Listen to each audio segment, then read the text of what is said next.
Yo, yo, yo, yo. Mic check 1, 2. Can y'all hear me out there? Unmute your mic, y'all. Yes, sir. Yes, sir. Yes, Oh sir. yeah, All I right, got that's what's up. What's up, everybody in YouTube land?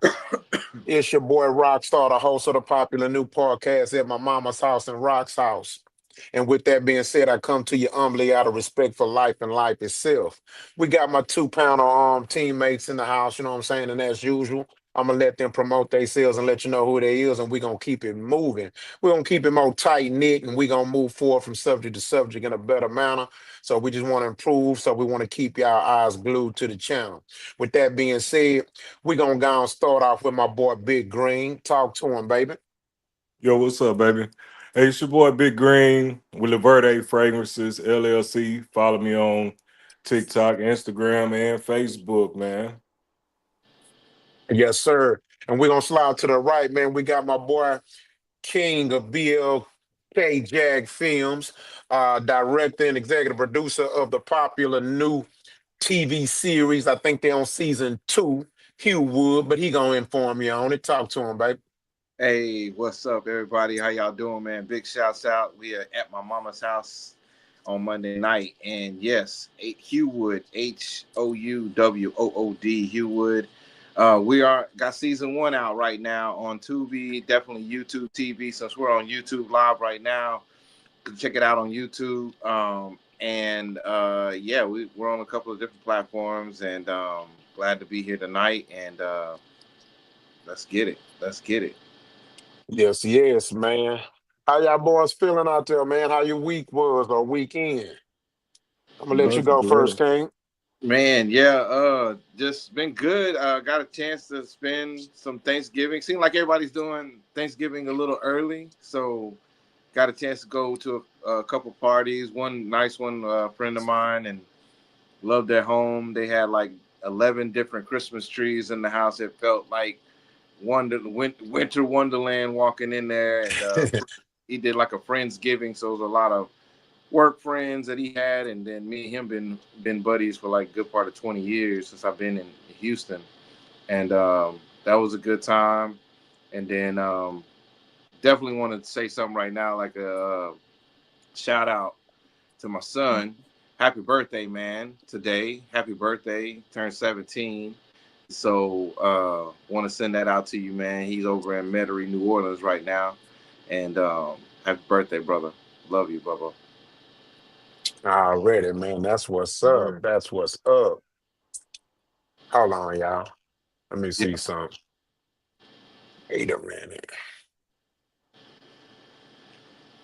Hold on, y'all. I'm trying to see something. yeah, yeah, yeah. Yeah, you Yeah, I want good. to I'm make setting sure up we the time. live.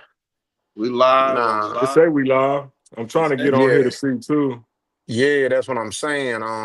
let us know in the chat if y'all. Yeah, let us know in the chat. But that's if they could, because if we not on there, let me It's see. just showing the Okay, picture yeah, for we me right good. now. Yeah, Yeah. we good. Mhm. I just wanted to make sure, bro. Yeah, let me see some. Yeah. If, uh, Yeah, man. So yeah, man. What about you, Green? What's been going yeah, down? what's up, Grant? Oh man, say yeah, man. I'm quiet and everything. Today, man, was a good day, productive. Got a few orders out. A few people ordered some Space City, and other than that, man, just healing, recovering. You guys know what's up with that, Yes, you know. sir. So yeah, man. Other than that, I'm blessed, man. Ready to get back to work, bro. I did a full blown workout today, for the first time in a while. Hello. You know, Okay. Yeah. Yeah. yeah, man. So I got that in. It felt great, bro. You just gotta understand where I'm coming from. Oh yeah. Oh Already, Mhm. already, man. Well, that's what's yeah. up, man. We're gonna go and get into it, man. We're gonna go and hit them boys with the icebreaker. Y'all ready, family? Let's do it. Mm-hmm. Let's get it. All right, for sure. All right, mute your mics, my man. All them New York cats say, my man. Hold on, give me a minute.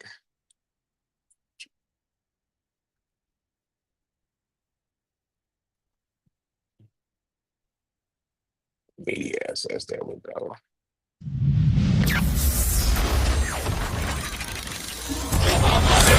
Can y'all hear that noise? Oh, okay.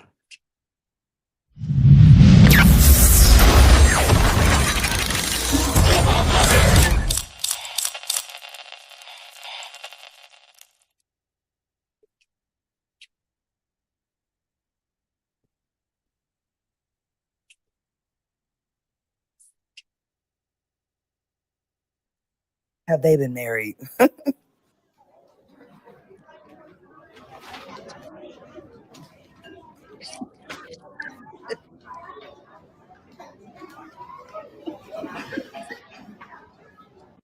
Now, how long have they been married?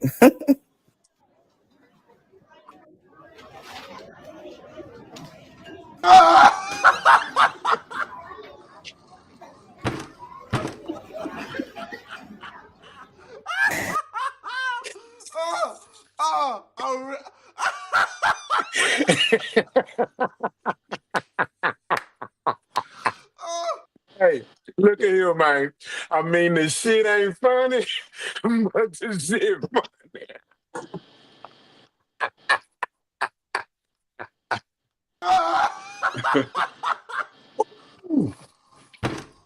She gonna give her over here when she get.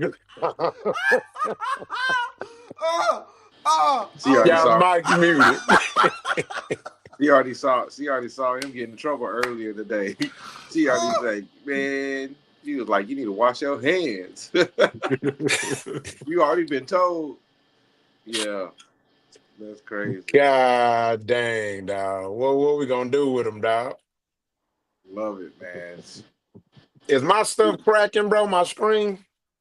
A little bit. You know, Look, that's what it is. The internet. it's clear now. It did You look straight. pixelated Yeah, you now. straight. Okay, got you. Let me know if you notice a change.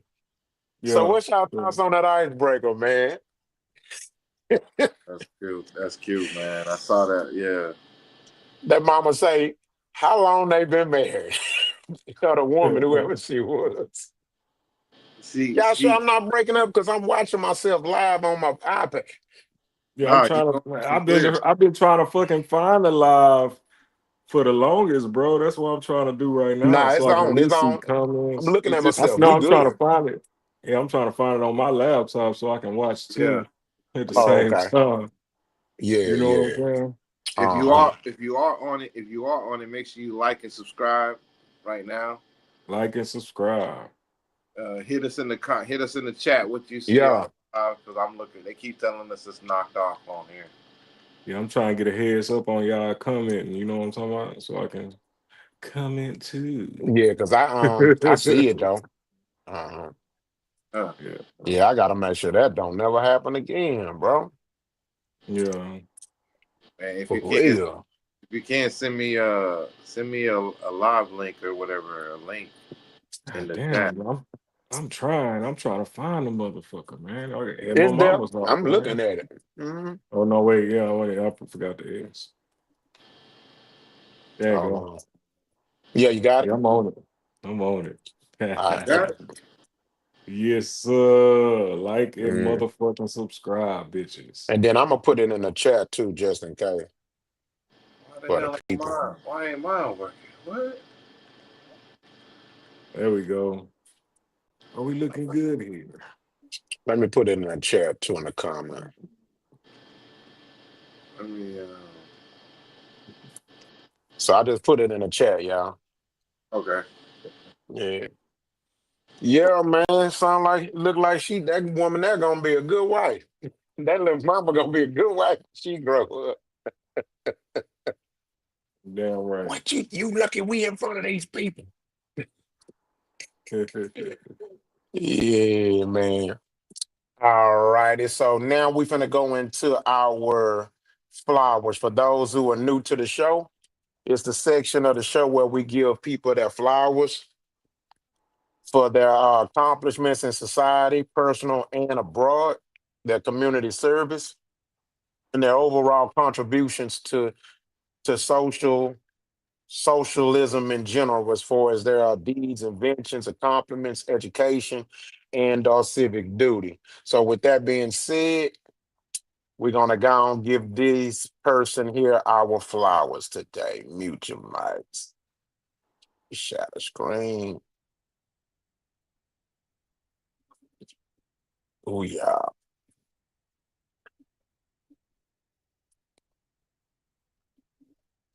All righty. Today's flower goes other than Jimmy Cliff. He's the reggae icon. He recently passed away at age 81. He was a global voice for hope and freedom, whose legacy will echo for generations. Jimmy Cliff was a Jamaican reggae musician, actor, and cultural icon, known for his role in popularizing reggae music globally through his starring role in the 1972 film The Harder They Come, and his iconic songs like Wonderful World, Beautiful People, and Many Rivers to Cross. His career began in the early 1960s with hits like Hurricane Hattie, and his international career took off after moving to London and signing with Island Records. He received the Order of Merit from the Jamaican government in 2003 and was inducted into the Rock and Roll Hall of Fame in 2010. Early career and rise to fame. Began writing songs as a child and had his first hit at age 17. He moved to London, again, where he signed with Island Records and released international hits. The Harder They Come, his fame was cemented by starring in the 1972 film, which introduced the world to reggae music and featured his songs, including the title track, Many Rivers to Cross and Sitting in Limbo. Throughout his career, Cliff released over 30 albums and had further success with hits like his cover of I Can See Clearly Now for the Cool Running soundtrack. He won multiple Grammy Awards, including for his albums Cliffhanger and Rebirth in 2012. He was inducted into the Rock and Roll Hall of Fame in 2010 and received the Order of Merit, Jamaica's highest national honor, in 2003. He is remembered as a key figure in reggae's evolution and global spread. All righty.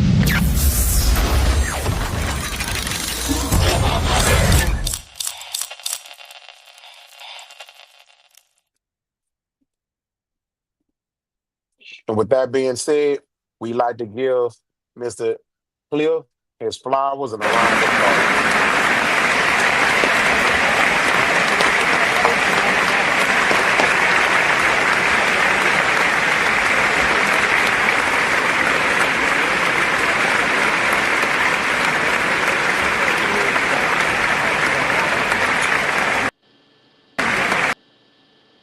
All right, so guys, anybody want to speak on the legend himself, man?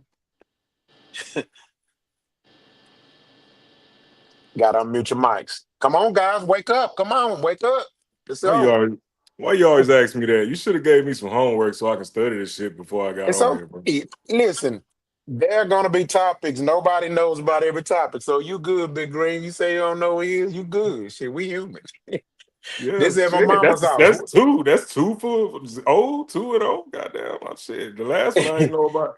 Hey, Yeah. Hey, ain't y'all got nobody me counting fucked but up. you. Ain't nobody Y'all, counting but you. yeah, because You hey, telling y'all on putting me on. yourself. Hey, y'all The putting me world on don't though. the world don't know until you expose yourself. Stop talking Hey, about yourself. look, fuck that shit. I don't give a fuck. Y'all putting me on. Yeah. Thank you. So Already. every time y'all do that shit, y'all put me on. So it's all good. It's But all but good. that's funny because you actually unknowingly know him. You done heard his song the Roaring now. Oh I yeah. can see clearly Oh now shit. the That's who rain sing is that? falling. Yeah. Oh He wow. got he got worldwide hits. Oh, you Yeah. fucked me up. You just fucked me up. I should have been I on my tell laptop. Oh Hurry man. up. yeah, man. Hurry up and Google or some shit. But yeah, look, that's dope. That's dope. I know exactly who that is. He on my playlist, goddamn. Yeah. Many Rivers the Cross. You heard that record? That's a big hit, bro. Big Oh man. hit. Man.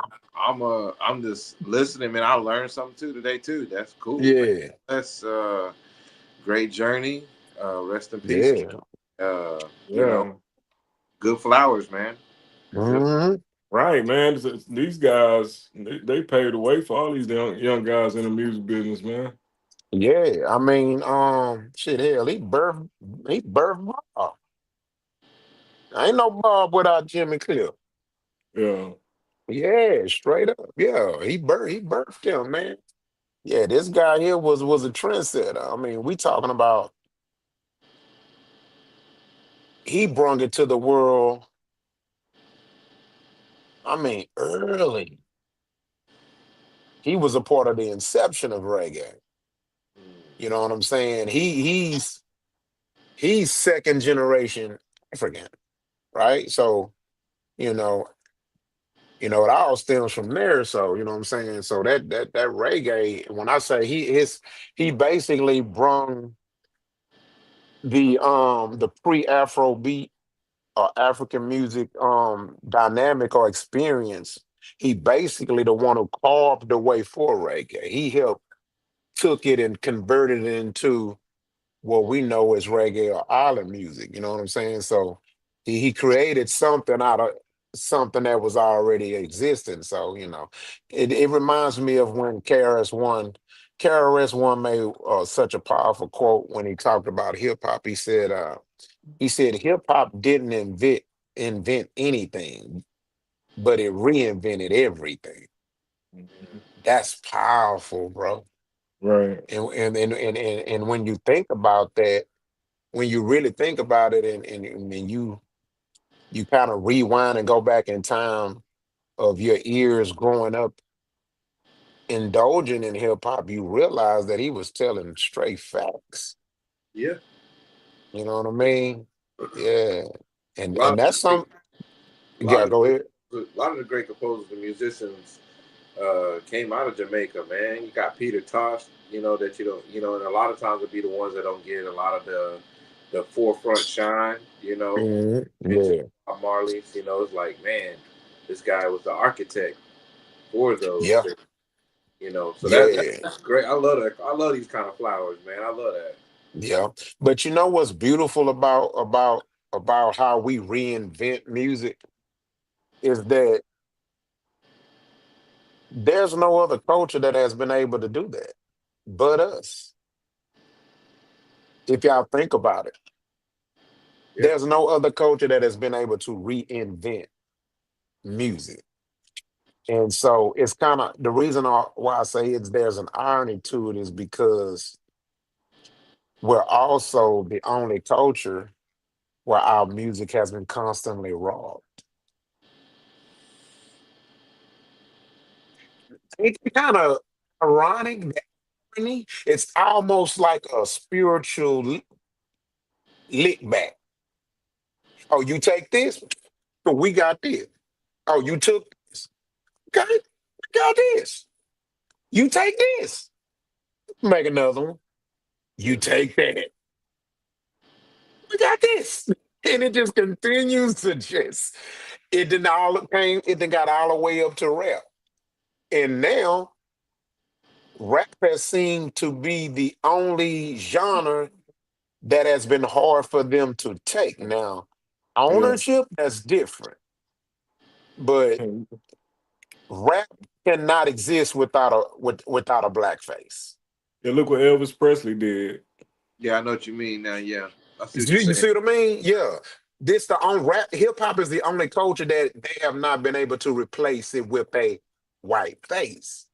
Yeah, Rock and turned became white at some point. Jazz became white. They why do you cosplayed think? the hell out that shit. Go ahead. Why do you think that is? It's a lot of reasons that is. That's a whole nother podcast. Yeah, shit, yeah, that's a whole nother goddamn show. We know what that is. Shit, yeah, that's a lot of shit. Yeah, You because it know do what I mean? because it does seem like it's with the hip hop, because rock and roll was ours, and Everything, it's kind of look everything. We like invented all the instruments. It is. yeah, yeah, Yeah, yeah, um, yeah. yeah. That's all I'm saying. That's it. Yeah. But rap is the only thing. Rap is the only form of genre of music that we've created that hasn't been able to I successfully mean, be totally taken. Like, think yeah, not about this. totally. Not totally. They Blues. do it. It's some doing it though. Give props to No, Eminem. no, I'm You talking about know. as a whole. Listen, blues Yeah, turn it's a white, no, hell, fuck no. But they got a lot rock of them now. They turn got a white. lot of white rappers. What? No, but do you understand what I'm saying? Yeah, I'm talking about like black kids think rock and roll is white. yeah. You see what I'm saying? They think it's white. I used Breaking to have up. to tell my kid, no, we invented that. Yeah, there you go. That's ours. They took it. Am I Yeah, good or I'm breaking up? you good now? You good now? Okay. But you see what I'm saying? They have not been able to successfully totally wipe out the blacks in it. Like it's like think about it. It ain't even that many black stars, rock and roll musicians after it was so long. You know what I'm saying? Jazz, it Hmm. became like that. You got We started to become the minority. yeah, you got blacks doing the rock and roll now too. So yeah, look But at yeah, Lenny we taking Kravitz everything though. back. Yeah, country too. Look at Yeah, country, how we becoming prominent in country now. yeah, damn Yeah, right. yeah, yeah. Taking it back, which is cool. You Yeah, I know, mean, we I can wouldn't share consider it. it taking it back. To be the devil's advocate, man, we can share it, man. We can share it. They can Well, have I it. mean, that's what it was They can. created for. We all know where it came from, where certain music, where certain styles come from, and this and that. We I all mean, know it where all it. come. Yeah, it all. Cause salsa. People think salsa is Hispanic music. No, it's not. It's African music. Hmm. Yeah, Straight African What? music. Nigga, Yeah, especially what? I don't believe that. it's facts. Let the It's Mexicans have super that. Let fact. the Mexicans have it. Let Nope. the Mexicans have. Nope. They can't have it. They can't have Nope. it. No, I can't. Can't not. have They it. can't have It's it. not there. It's No. not theirs like It's that. not theirs. I'm trying to help. How am I I'm trying looking, to man? help, man. I'm looking messed up on my laptop. Yeah, I see it. I'm Yeah, looking I'm at gonna it go too and on my switch back, laptop. man. Yeah, I'm gonna go and switch because that's You gonna gonna be get back on the bad for phone? editing. Yeah, that's gonna be bad for editing. So Yeah, man. yeah, hold on a second, y'all. It looked like you in the airport. It's not bad. It's cool. That. Nah, you Oh good. yeah, he switched quick. Okay. Yeah, hold on. Oh yeah, goddamn. Yeah, that's cool, huh? But I'm gonna have to get in the middle, Kinfo, because I ain't gonna be on the right side of both of you niggas' cameras. You're looking all good and shit. Cameras just 18K. Let me wipe my camera Let me down see real some. quick so it can be glistening some more. Wait a minute. Nah, I need to keep that Listening some on. mode. Make sure you like and subscribe, y'all. Oh, that's a little better. Ooh, shit. Yeah. That's Suck all. it now. I'm finna get that 17 Pro on y'all. You just watch. I got Yeah. the 16. They ain't about shit though, man. Nah, I Goddamn. got the 16. Nah, I can't. I Look, can't. No, that nah, 17 bro. fire, bro. No. Samsung killing the game with them No cameras, wonder. bro. Yeah. I got an iPhone, man. I got an iPhone. I'm invested in this shit. Don't get me wrong, bro. But when Yeah. a nigga showed me the motherfucking moon with their camera, bro, and a plane flying by and shit, HD, then yeah, I'm like, oh yeah, you got me, fool. I couldn't do that shit with my iPhone, man. I But don't that new know. My zoom Samsung good. motherfucker, huh? My You going zoom good. Droid? No, I ain't going. I ain't gonna get it. Yeah, because I that just bought the iOS is goddamn unbeatable. 16. I paid cash money for the 16. I ain't got no Hey, note. that iOS is undefeated though. Yeah, Undefeated. that Samsung a beast, bro. I'm telling you. That Samsung camera, that bitch took me to the moon, bro. That bitch probably can see Saturn. Oh, this boy is stupid. All right, Shit. y'all. Call Samsung, tell them motherfuckers we just did a commercial for them. Yeah. You know what? Hold on. Wait a minute. I'm finna pin say to my viewers watching. God dog it. We finna see what y'all down with. Y'all team Droid or team iPhone. Let's Yeah. see what's up. Get off the gas. Put I'm the finna start iPhone. some Put shit. the iPhone emoji in the chat. Your team iPhone. Hey, all y'all watching, I need y'all to put in the comment. I just pinned the comment in the link. Let You me know can't if you're tell team me. Droid or team iPhone, and we're gonna read them throughout. We're gonna read the comments throughout the show. We finna see them win this today. God damn it. You done started some shit, Green. I'm trying to tell you, man. Yeah. Hey, All that's right, so camera. They Y'all got to make agree that camera beast. we gonna see. I'm glad you brought it up. We just start a nice little competition chat. So hey, y'all watching, like, subscribe, uh, respond to the comments. Are you Team Droid or Team Apple? We're gonna read them throughout the show. All right, mute your mics and let's go into the first subject, y'all.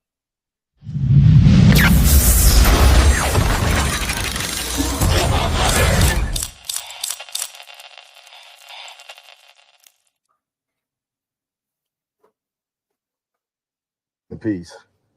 Y'all want to put the man in the wig. I ain't letting no preacher stand up. Ain't no ordained anointed preacher gonna do that. Stand up with no man and preach in the wig. Stop it. Y'all doing this for the show. Y'all ain't worried about my son's soul. Please, I ask y'all to have Friday. I'm gonna get a word, girl la la. Whatever y'all want, girl la la la. I don't know him as that. I ain't taking that from his followers, from his crowd, none of that. Y'all can have that. Put him in the wig. The viewing is open for the public. Come see him. I ain't taking the opportunity from y'all. I don't want none of his followers, likes, none of that. The funeral Saturday. Put my son in the pot smoke, braids with a sharp tape, or afro for the last time. I ain't attending no funeral with my son that God gave to me as a boy in the wig. Bury my son in peace. Y'all want to put the man in the wig. I ain't letting no preacher stand up. Ain't no ordained anointed preacher gonna do that. Stand up with no man and preach in the wig. Stop it. Y'all doing this for the show. Y'all ain't worried about my son's soul. Please, I ask y'all to have Friday. I'm gonna get a word, girl la la. Whatever y'all want.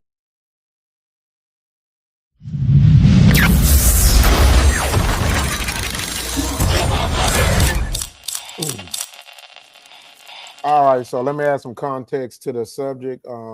Basically, it's a guy whose son was part of the LGBTQ RST. It's a few letters left, so I'm gonna stop there. Basically, it was a quote unquote trans. She passed away recently, and basically the father has went public and went viral saying that he's not coming to the funeral unless his son is buried as a man. And so that has sparked a lot of conversation, a lot of talk, and a lot of riff in some parts of his son's community. So with that being said, man, let's talk about it, man. Green. Oh, you want me to What's go first? Yeah, Okay. what's your thoughts on this? Do you agree with them? Do you not? And whatever else you want to add to it, talk to us. Okay, so this is a very sensitive subject, okay? Especially when it comes down to this guy's child passing. Now, I'm not a homophobe whatsoever. If his son's my opinion on this, if his son wanted to be buried that way and that was his wish, respect it. Your son just passed. I don't care about his lifestyle if that was mine. Um, honestly, I can't control it. How can I? No. So his choice is his choice. Why hate him for his choice? If he want to live that way, fine. I raised the boy, and it'll hurt as a man, as a strong man, you know, bearing a daughter now. But I raised him to be a man. It's a hard situation for a parent. But for him to be like, I'm not going and this and that and no ordained, you know, he's gonna have to live with that because you only get one moment to bury your kid. You only get one chance to bury your kid. Like, and then you burying your kid not burying you. It's so much, like it's so much, it's a hot situation. It's so much to say on it to where it's so sensitive. You want to live your life that way, live your life that way. That's how I feel about it when it comes down to people, man, because this is a different world now. If it was in the 90s, it would be looked upon as, oh my God. I have a homegirl right now, like she's a full-blown, stud. But back in the day when we was in high school, she told me to hook up with my homeboy. Mm-hmm. You know what I'm saying? But now she's a stud, but she looked like a stud then. So Oh, we all knew, but she wanted me to hook her up. I ain't never told nobody this story. I ain't gonna yeah. say no name, none of that shit. Hopefully I don't watch this shit. But yeah. Hell no. But at the end of the day, let me sell the ship. Like, you know what I'm saying? Yeah, man, I don't agree with him, man. I think that's fucked up. But that's his choice and he gonna have to live with that. Yeah. Fair enough. Okay. King? Yeah, Are you- I'm at the second with Green. Like, I don't think I yeah. agree with this particular father right here that I'm seeing. I mean, I don't think I agree in a sense of like we don't know any other thing than what we saw in the video. So I don't want to try to move the goalposts and nothing like that, but it just seems like maybe you do know your son a little bit more than what the friends do or something. Maybe the son did show you that, but I mean, if he's living as a trans, not that he's a trans, so I'm pretty sure in his mind's eye, he probably thought about maybe he would be in a casket one day as a trans. So for me, I would out for it because this is us. We have Mama's house. We talking like for me, I would hope if I had a chance to have my wife there, you know what I'm saying, to help with the decision making, because I would just be like, what is this? Like, do we get him dressed up as her, him? What do we? What are you thinking? You know what I'm saying? And she's like, yeah, let's do it. All right, then that's what you do. But I. Cause I don't know, cause a funeral to me is it's for the person to send them home, but it's really for the people who come in to have a closure. So if that's the last way they seen her, then I mean that's Put me in an urn. you're right. That's what I'm saying. Ain't Cremate none me. of you You motherfuckers gotta looking over fight me. about it. Don't kiss my dead body. Don't act like you love me. Yeah. None of that shit, man. I'm just gonna let my plane there because I mean he could grieve in how he wants to. It is his child. I'm assuming the person is an adult. I'm assuming. So Yeah.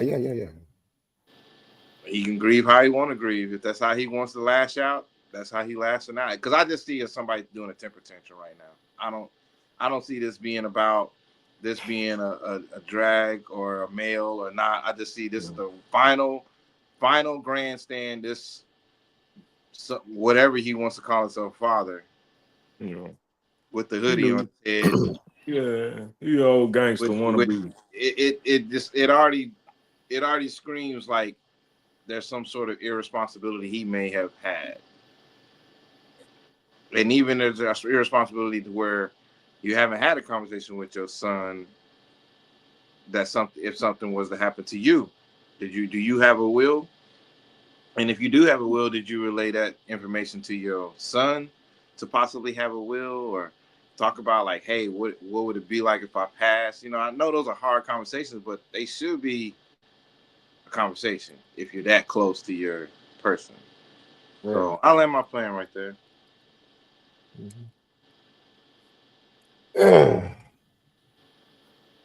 Okay, so here go my thoughts on it.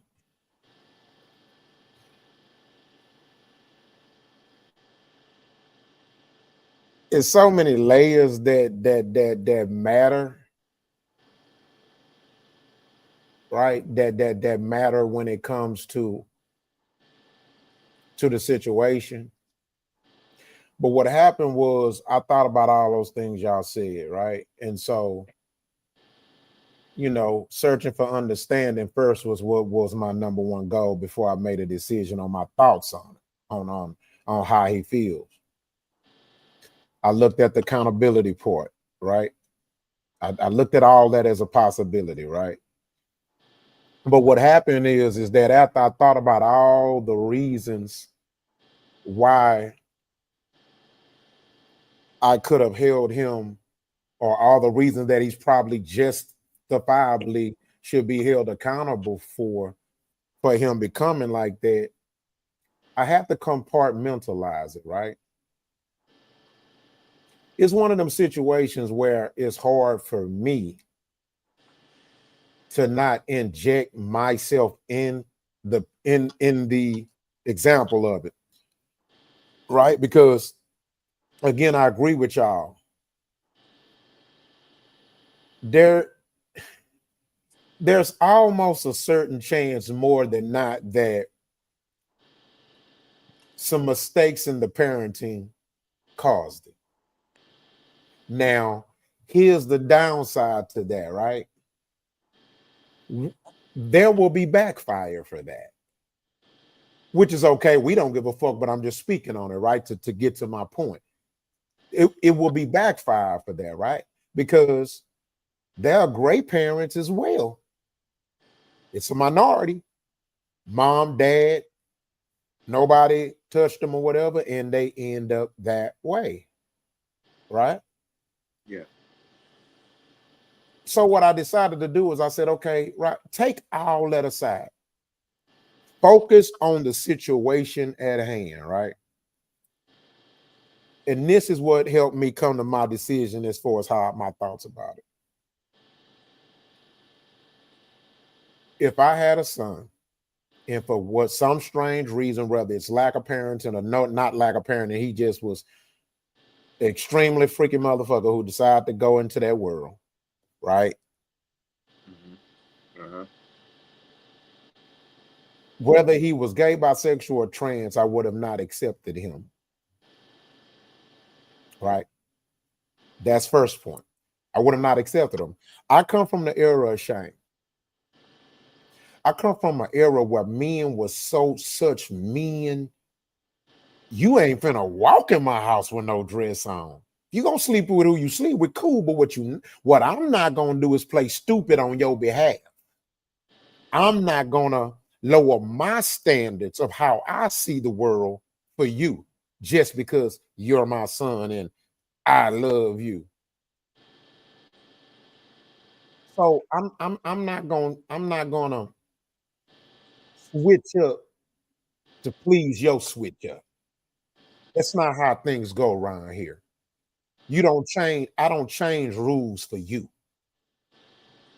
That's not how I raised you, and you ain't finna turn around and then try to reinforce some change in my house because you grown and you decide you want to wear panties and a dress. But all due respect to the show at my mama's house, all due respect to the show, but in death, like I get that in the living because you expressed that in the living, but No, in I get it. death though, this is I'm about. not finished. I'm getting to that point. I ain't done. I'm getting to the funeral. I'm getting there. So, with that being said,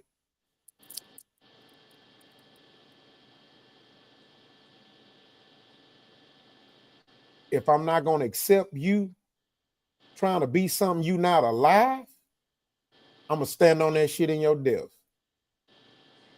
And that's just my thoughts. Some people going to agree with it, some people are not. I guess I'm not as sensitive as some people would think I should be. No, I'm not. I don't have to accept you in your death either. I don't have to accept Not on the ground. No, don't give a fuck. No, because here's the thing: respect is everything to me. If respect is more important than love with my wife, then my son don't get no special treatment. And that if that's the case, I might as well love my wife through me catching her sucking another nigga dick then. What's the fucking difference? Because my son is just as much of mine as my woman is. But I ain't gonna stay with my woman if I catching her sucking another nigga dick. To me, catching my wife Damn. sucking another dick and my son growing up to suck another nigga dick, it's all dick sucking. And I ain't for none of that. Fuck. Pause. Time out. God. Nah, we grown. Ain't nothing to Damn. pause. Yeah, Ain't no nah, gay look. niggas here. We straight. Fuck that Yeah, we pause. grown as fuck, but that was just a lot of them. It was just, Hey, but it's a sensitive subject. This is What you say? What you say, King? I've had enough. But look, but here's the crazy part. Here's the crazy part. This goes to show you. This further proves why I ain't got accepted even in his death. Yeah. And I'm not walking up to your damn casket and you got a bitch wig on, bro. Nah, see, that's man. that's the other side of the story. You know, We're you not gotta doing get to. that, man. That's I'm the not other doing side that, of. bro. See, like you got those parents that's just straight up. You know, hey, I don't agree with them, but at the same time, too, I do respect what he's saying because he probably had that same relationship, like you said, in the beginning. You know. And it's like still gonna be the same, nigga. You die, nigga. I want to go see your bitch ass no wig. I ain't gonna see your ass your cake ass in no wig when you was alive. I ain't going to go see you in a wig in your goddamn casket. Nah. Yeah. So yeah, I get it. Yeah, you know, and I'm not disagreeing with y'all because we all love different and we all gonna grieve different. Right. So it ain't no wrong answer. But you know it's what? not Too, at all. in a traditional church, ain't no pastor gonna agree to you know to bury him with no wig and have no service like that. And in my era anyway, the southern churches, most of them they be like, who is he gonna put on? He ain't gonna have no suit. Or he's gonna be closed casket. That's what he said too. That's He what I'm said that in saying. the video. And he did. I remember. That's why I'm bringing it up. Like it's a lot of shit. It's a lot. It's a lot, dog. And you can't say nothing without disrespecting a motherfucker or making somebody feel uncomfortable. Yeah. You know, but at the same time, fuck them. Where we at? So what's gonna happen? Because we about to come into an era of this shit. Yeah, I mean, it's already here. And we don't know. It's been here. I don't know. We can anticipate, but we don't quite know. We don't know how far it's going to get because you got to admit there is kickback. There are people fighting against this mentality. You know, you seen what Trump did. He's like, nah, ain't you male or female? He made it law. Man. Cause they trying to make it to where these motherfuckers can go in a ladies' restroom, man. What the fuck? Yeah. What's wrong with these fools, man? So man, I mean, it's a lot of them that's weirdos too. Man, in the public, bro. I'm telling you, man, I see so much crazy ass shit. Motherfuckers get on there dressed all kind of crazy, dudes, and now there's one area around that bitch where they just, I mean, lace shit, men walking down. This shit's so nasty. I know, bro. It's so nasty, man. And you know, I mean, hey, that ain't my thing, bro. You motherfuckers are so happy to scroll past this bitch and you see me talking about your cake ass looking at that shit. Don't pay me no mind. For real. I'm just speaking my mind. We are entitled to our own opinions, aren't we? Man, I'm trying to tell you, bro. Fuck it. Hey, look, my plane landed, man.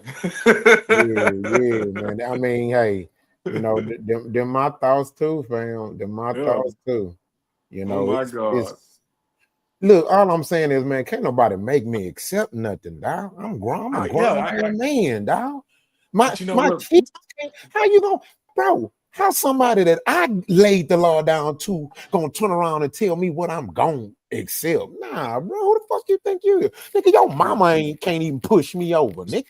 That nigga, my son better not never come to my goddamn house dressing no dress. Tell you like this. I'm sorry. He ain't that type of guy. But you know, if he was, you know, my wife would get on my ass, man. My wife would get on my ass, be like, man, it's my son, man. You know what I'm saying? My wife would get on my ass, bro. Yeah. So I ain't gonna have no choice but to be like, you know, I gotta look at it a different way. You know what I mean? I'm gonna please her. You know, that's still my kid. That's still my kid. If he was That's where I'm at with it, man. See, that's why we different. See, that's why we different at. At that Yeah, point, you're not my son no more. your You're not my daughter, son no more. your Look, daughter. huh? Hey, but check it. But check it. Hey, but check it though. But check it. I have no choice. Hold Like I wouldn't know what to do though, bro. on. Yeah, I Rick, wouldn't know what to do.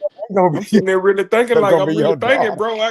I'm really sitting there thinking about this shit, bro. That's why I keep talking about it. I'm like, man, I wouldn't know. Like, all bro. right, so look, check it. Is he like the sex change type of I gay, don't or give is he that? a fuck. I'm Man, just trying to Friend, figure out, like, you what saw would the he be? video, sir. You saw the video. He wears a wig. He thinks No, he's a I'm woman. saying that, oh, if it was me, if it was my situation, like I gotta Oh, figure out if it would be what would I be more comfortable accepting? I'm not You accepting got me? nothing.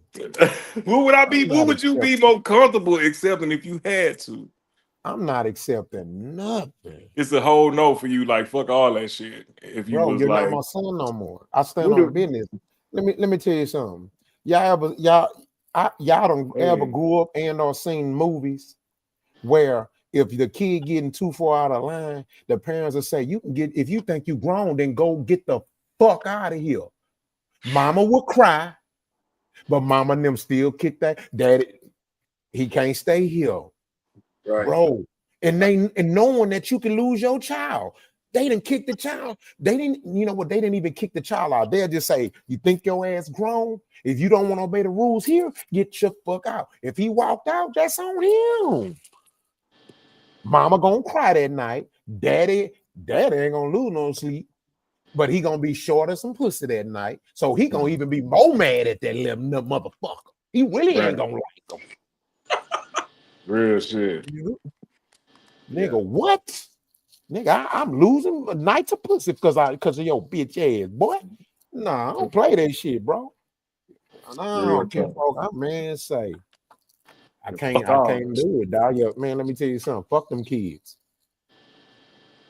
Fuck them kids, nigga. I can make some more of them motherfuckers. I can't make another good wife. Not that particular one. I can make some kids. So you I'm mean fertile. so you mean to tell me you would disown your kid? No, and I notice people say that, right? It's the other way around. My kid is disowning me, nigga. I ain't disowning shit. But you making a choice for him at that time. And the No, I'm little nigga not. still love you, like, you No, know. I still love him, but he's making a choice. He's making a choice to disown me because he don't want to live up to the standards that me and our society gave him to live within the proximities is of. Okay, go to Russia, nigga, say how long you live. Go to Saudi Arabia. I mean, majority of the world, he can't even live like that. 90% of the world, he couldn't even go to. Bro, check this out. My cousin, right? And my cousin was talking to this girl who was stud. They was picking what country to go the next country to go vacation at. Do you know she had to bypass every country that don't honor them because of the punishment she could face? Bro, she literally couldn't go to 92% of the world. She had to pick the 8% of the world that she can go to with my cousin. Hey, yo, that's why Russia threw Brittany Garner ass in jail. You feel me? So, hey, You hear that shit? I it's said like, that's why they kick ass in Russia threw Brittany Garner ass in jail. I'm telling you, she went over then there looking suspect like a you got motherfucker. with Oh, some weird bread. ass. Come on, bro. So Mhm. weird ass. She But yeah. like, But say hey, to my people in the comments, what's your thoughts? Would you go to your son's funeral? Would you not? yo, Talk to us. Let us know. I Shout out mean, to I don't mean to mess up your name. Roy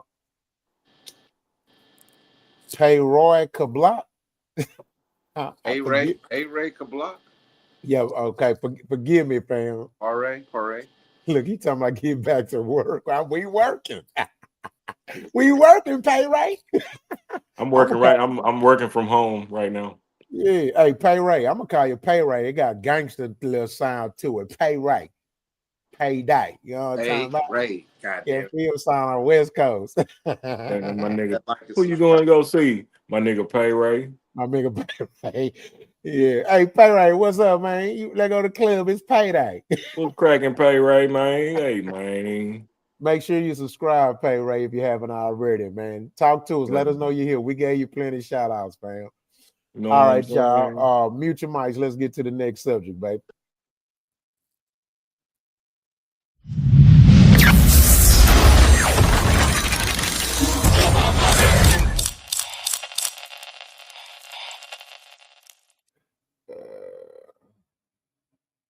Those are the wrong journeys to celebrate, young men. There's no reward for coming home after 30 years. You don't get no fucking care package, nigga. You are a failure. Get your ass out here and help these kids, nigga. Pay that back forward. That's the reward. Those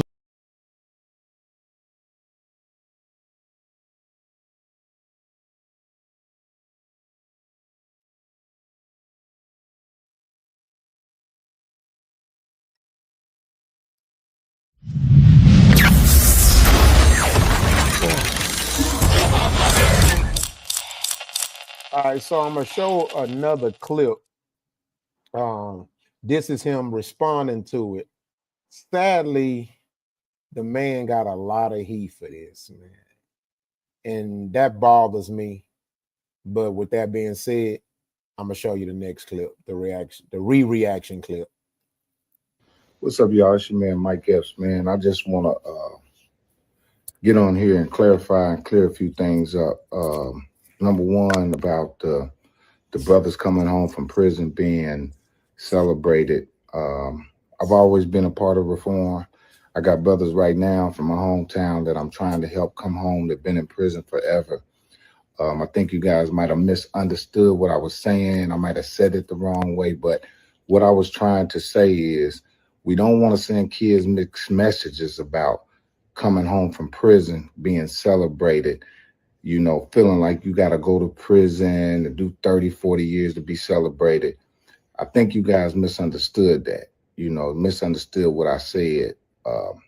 Wasn't saying that it was wrong to be celebrated, but we don't want to send a message to the kids saying prison is great, that you want to go home, go do 30 years and come home. You know, I don't think that's cool. So I'm sorry if anybody took it the wrong way and got offended. I love my brothers. I've been incarcerated myself. I understand what that is, but I might have said it the wrong way, but I mean well. And I love you, brothers. Free my brothers that's coming home. My man Derek, free all the guys that's coming home, man. And about the food stamp thing. The food stamp thing was misunderstood too. What I was saying is that we need to break the cycle of being on food stamps. There's 3 generations of people that have been on food stamps. But grandmother, mother, and daughter, that's crazy. We gotta do better. We can't think that we need assistance. I know there's some people out there that need assistance. That's well, fine, and understood. But there's people out there taking advantage of the system that's not good. So just want to apologize if I offended anybody. You know I love y'all, man, and keep on doing the right thing. Peace.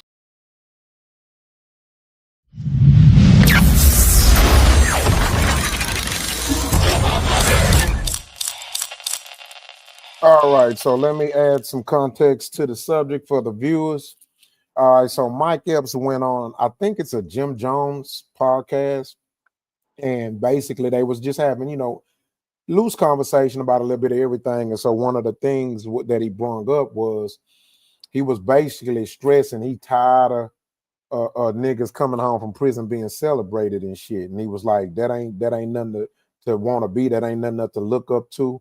And he was basically saying, and I'm paraphrasing, like, people that's out there celebrating that shit and watching that shit go down, he said the shit just is disgusting to him. Now what happened is that after he got a lot of flack and he got a lot of praise, he came back and he reiterated his situation, but he was a little bit more apologizing and stuff like that. I'm gonna go first on this. Mike Epps, fuck them niggas' feelings. Nigga, fuck them niggas, nigga. The fuck you doing doubling back, trying to reiterate some shit that you clearly meant what you said for a bunch of grown ass niggas who claim to be killers and drug dealers and they so hard, but all of a sudden they sensitive than the bitches they fucking. All of a sudden. Hit dog holler. Man, look, let me tell you motherfuckers something, nigga. Let me tell all you niggas out here in YouTube land. Listen to all you fake ass rappers, you fake ass wannabe street thugs, you fake ass niggas, you killers, you robbers, you gangbangers, you thieves. Fuck you niggas. Y'all some bitch ass, pussy ass niggas, nigga. And I ain't never been afraid of you motherfuckers, nigga. Hey, real Fuck killers ain't all talking you about killing. niggas. Fuck all you niggas. Listen to me. I don't give a fuck about none of you motherfuckers coming home, nigga. Some of you niggas I wish would stay in that motherfuckers because y'all motherfuckers are menaces to society and you should have never been let out and you should have been kept in that motherfucker cage like dogs are supposed to. Fuck you sick ass niggas. And most of you niggas can't rap anyway. Stop trying to be rappers, motherfucker. You're criminals. And criminals supposed to stay in jail, nigga. I wish your motherfucking daddy never nutted in your mama, bitch ass niggas. You fake ass niggas. Y'all think that shit cute. It's 2025 and you bitch ass niggas still walking around with y'all ass out. But you swear you ain't gay. Bitch ass niggas.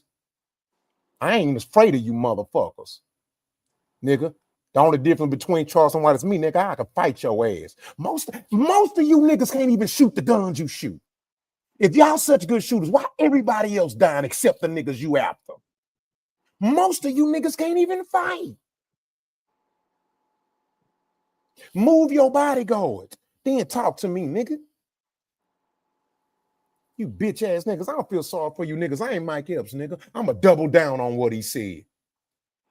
Nigga, a care package. Bitch, fuck you, nigga. I ain't giving you no motherfucking care package, nigga. You know who I care about? I care about that young man, that young brother that's working a 9 to 5, and he refused to get out in these streets and gang bang and go rob somebody. I'm supporting that young man in college who eating noodles, just like you niggas in jail. But the only difference is this man has a real solution at hand. You ain't busting those spreads. Oh, nah, I was in college. Yes, we did, nigga. Ain't no difference between college, military, and jail, nigga. We Oh, all y'all eat the busting same. spreads too? Oh, okay then. Man, All niggas right. broke in college, nigga. Hey, you know y'all busting spreads? Shit. Hell yeah. Niggas broke in the military. Y'all had the cheese whiz and Nigga, everything. listen to me, bro. Military niggas, Yeah. jail niggas, and college niggas, they life is the same.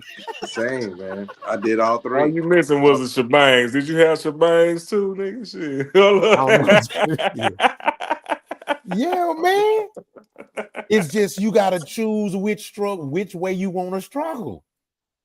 Two of them will get you a better life and freedom and some perks. You know what I'm saying? One guaranteed jail or death. Yeah. Yeah, man. Say, boy, we used to bust them spread downs in school. Wait, no, man, we poor in college. You got to think most of our parents was poor. You had a few of was all right. But man, man, I'm telling you, college, prison, and military. It's Almost a different world. almost the same. My boy King Military, you see what he said?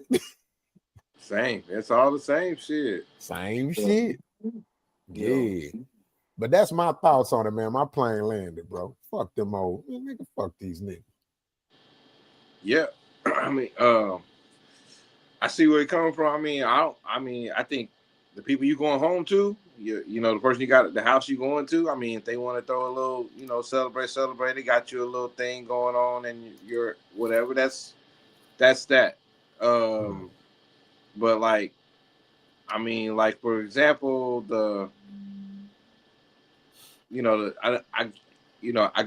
a mixtape guy, Max B, the Max B thing, come home, all that. That was so crazy because I'm like, I'm not really that familiar with them at all, you know. Nobody is. And I'm just I like, don't know who these why is people there are. so important? What's so? And then it felt like when Beach came home, you know, like, okay. So when are we gonna celebrate other things? So I get what he's saying. The double back, I didn't know he did that. Yeah. I didn't know he did that, but Yeah. yeah. That's why I'm laying my plane there. And look, and before you go, Green, here's what's so sickening about this is how you know that the glorification of the black thug is at an all-time high. Listen, the only thing Max B did was go to prison for 16 years. Bro, I talk to people. I know people from New York. They even air shot. They like, this nigga one. I ain't even know this nigga. This nigga wasn't even known in New York. But because French Montana said his name in a big hit, here we go. Oh, okay. Bro, the man not even that known in his own city, dog. Yeah. No one knows he doesn't even have a hit. He has a local song. Yeah, it's like they kept saying, well, if you don't know the mixtape culture, son, that you don't know, son. I'm like, man, what? Please. What?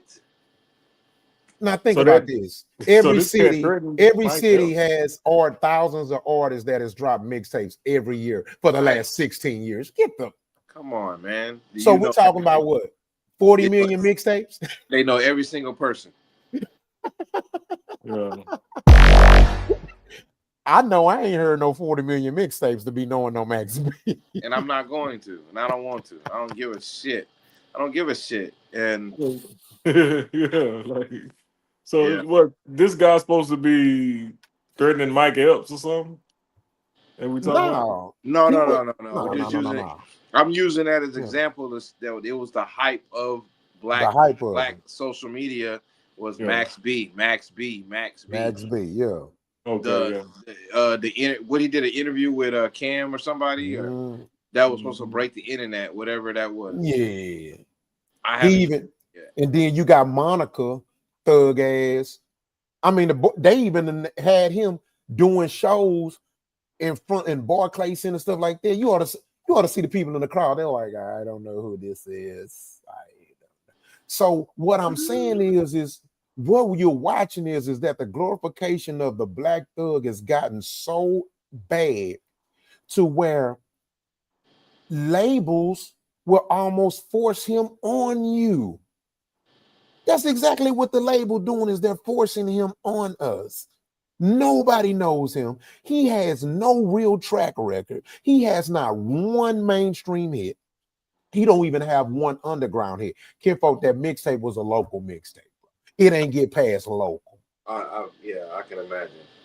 every 2 years a new artist has to come out though. No, I know, but what I'm just saying is that he is definitely something that they thought that they could force and that it would work, and it's actually not working. Max B is not gonna do nothing big. It's not gonna work. It's my first time hearing about him. Yeah, exactly. I might Google that motherfucker. That's a market right there. Shit, you heard about him? Yeah, for sure. I might Google that nigga. He'll be in an algorithm because people, hear about him. Yeah. But shit, what he talking about though? Then people hear he trash. Then be like, oh fuck.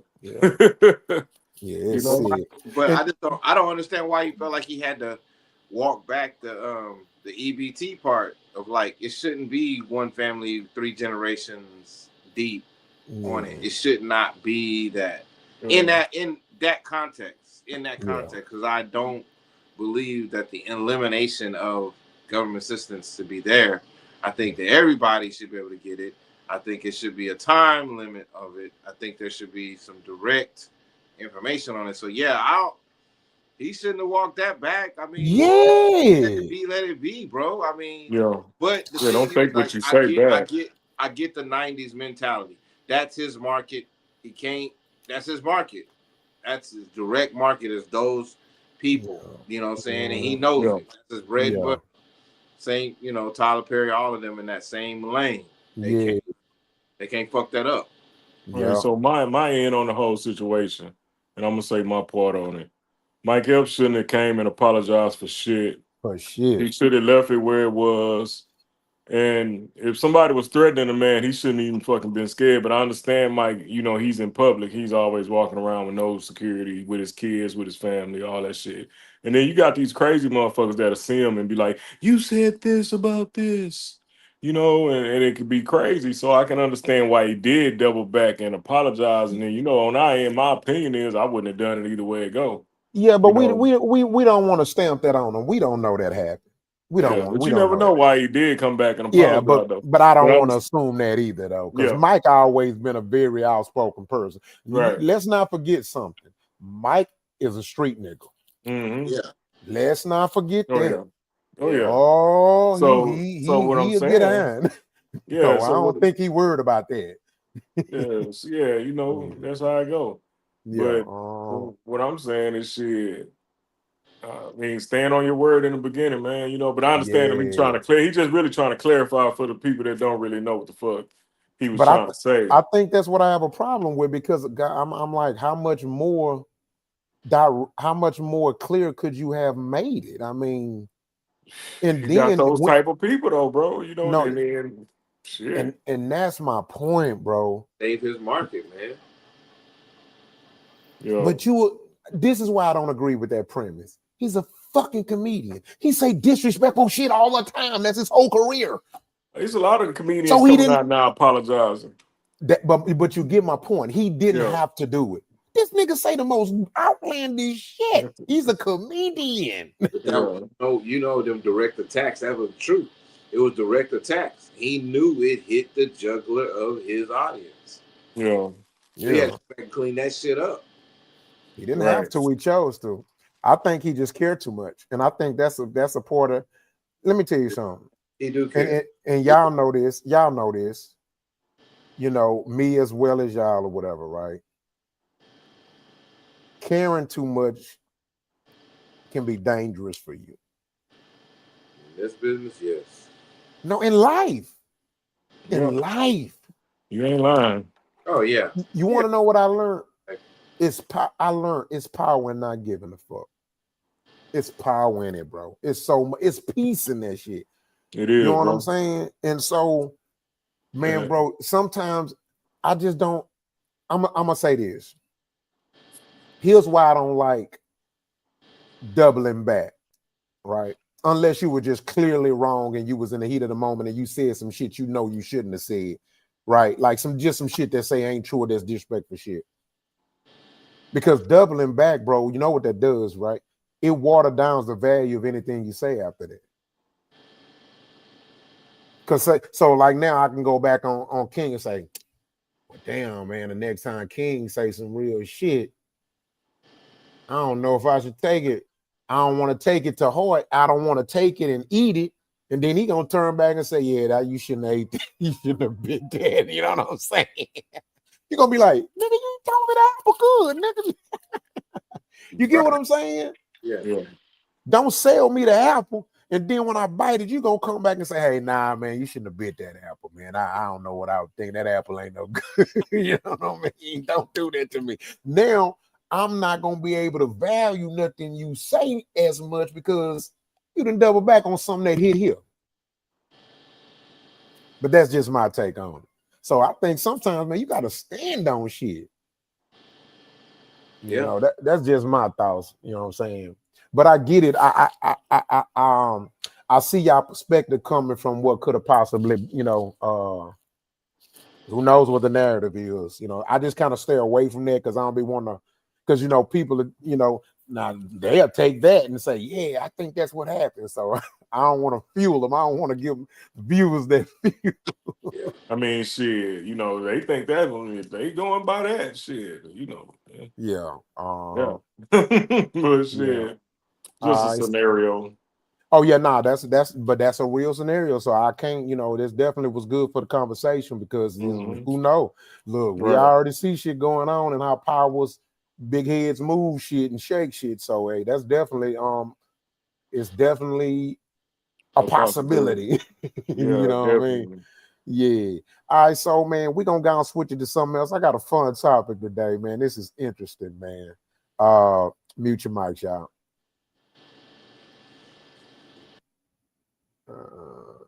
see. Media says.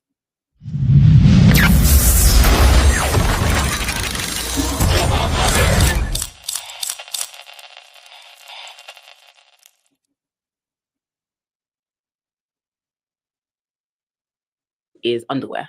It's the same way, it's the same shape, it's the same form, and it's just different material. You say, oh, we're using it to swim. The man that actually invented the bikini was a pervert, let's be honest.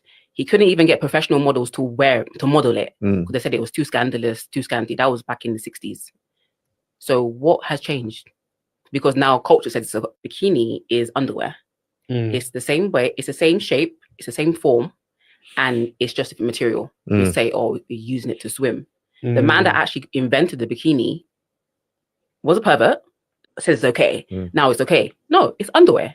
It's the same thing as wearing your underwear. If you wouldn't wear that to church, you wouldn't wear that outside your house, just because you're on the beach doesn't change the fact that people can see your whole body. But I say, if you're in the confinements of your villa with your husband and you guys want to get sexy or whatever, do it.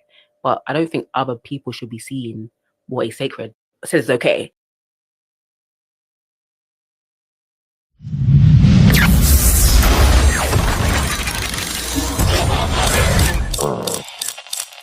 All right, so I already pinned the comment in the chat. So let me add some context to it.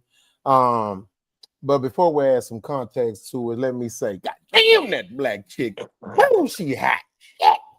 Everybody all that chocolate. I almost caught diabetes looking at that video. Wow. God dang it. Well. That chocolate thing, boy. Woo. Yeah, But all right. She was fine. Remember Michael Jackson? She is bad.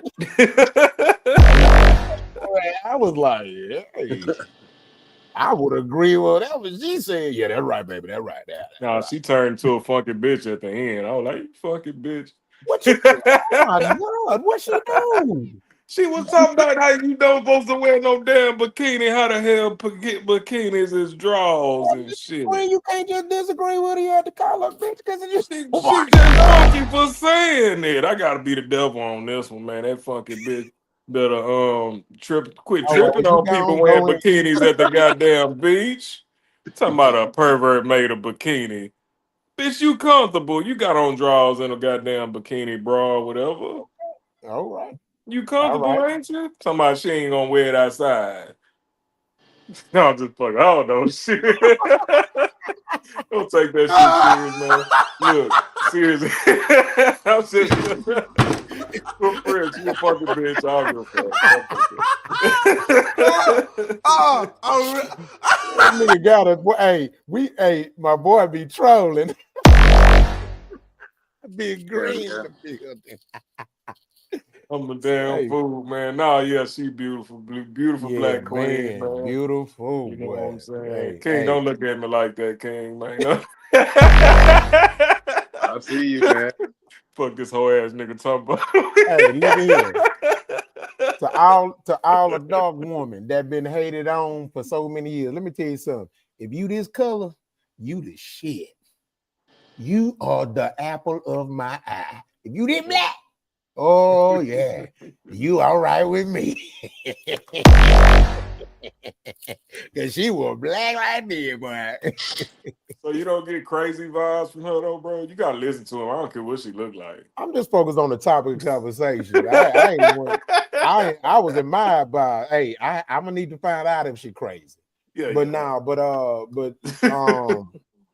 But let me open that information. What's her at? Shit. Google her. Nigga still going. He like, shit, let me get on my laptop. Let me check my Palm Pilot right quick and Google her. What's her? Chocolate. Hold on, fam. I know my wife gonna go back and look at this. What is he talking about? Chocolate? What? No. He's stupid. I had to call her a funky bitch, man. My wife don't see this shit. Y'all talking about get me in trouble. Get me in trouble, man. All right, so I did the research, right? I was trying to pull it back up on my iPad, but it's acting up. Hold on. My shit went dead. I tried to send that to you, King, to the chat, but my shit went dead, man. What did? What? My laptop.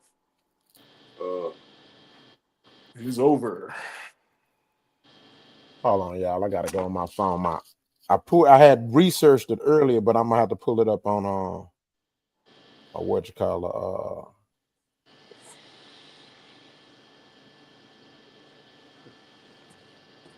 I had the information. All right, so I did the research, fam. She wasn't lying, bro. what? Yeah, he was a weirdo. He was a creep. The guy that created the bikini. So here you Yeah. go.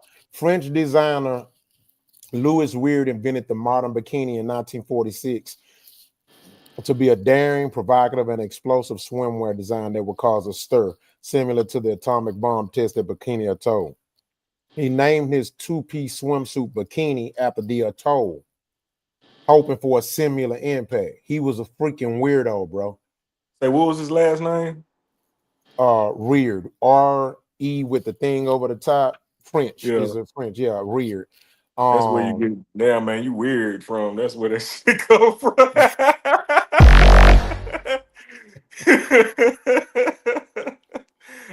I'm just saying, bro. Hey, who would have thought? Yeah.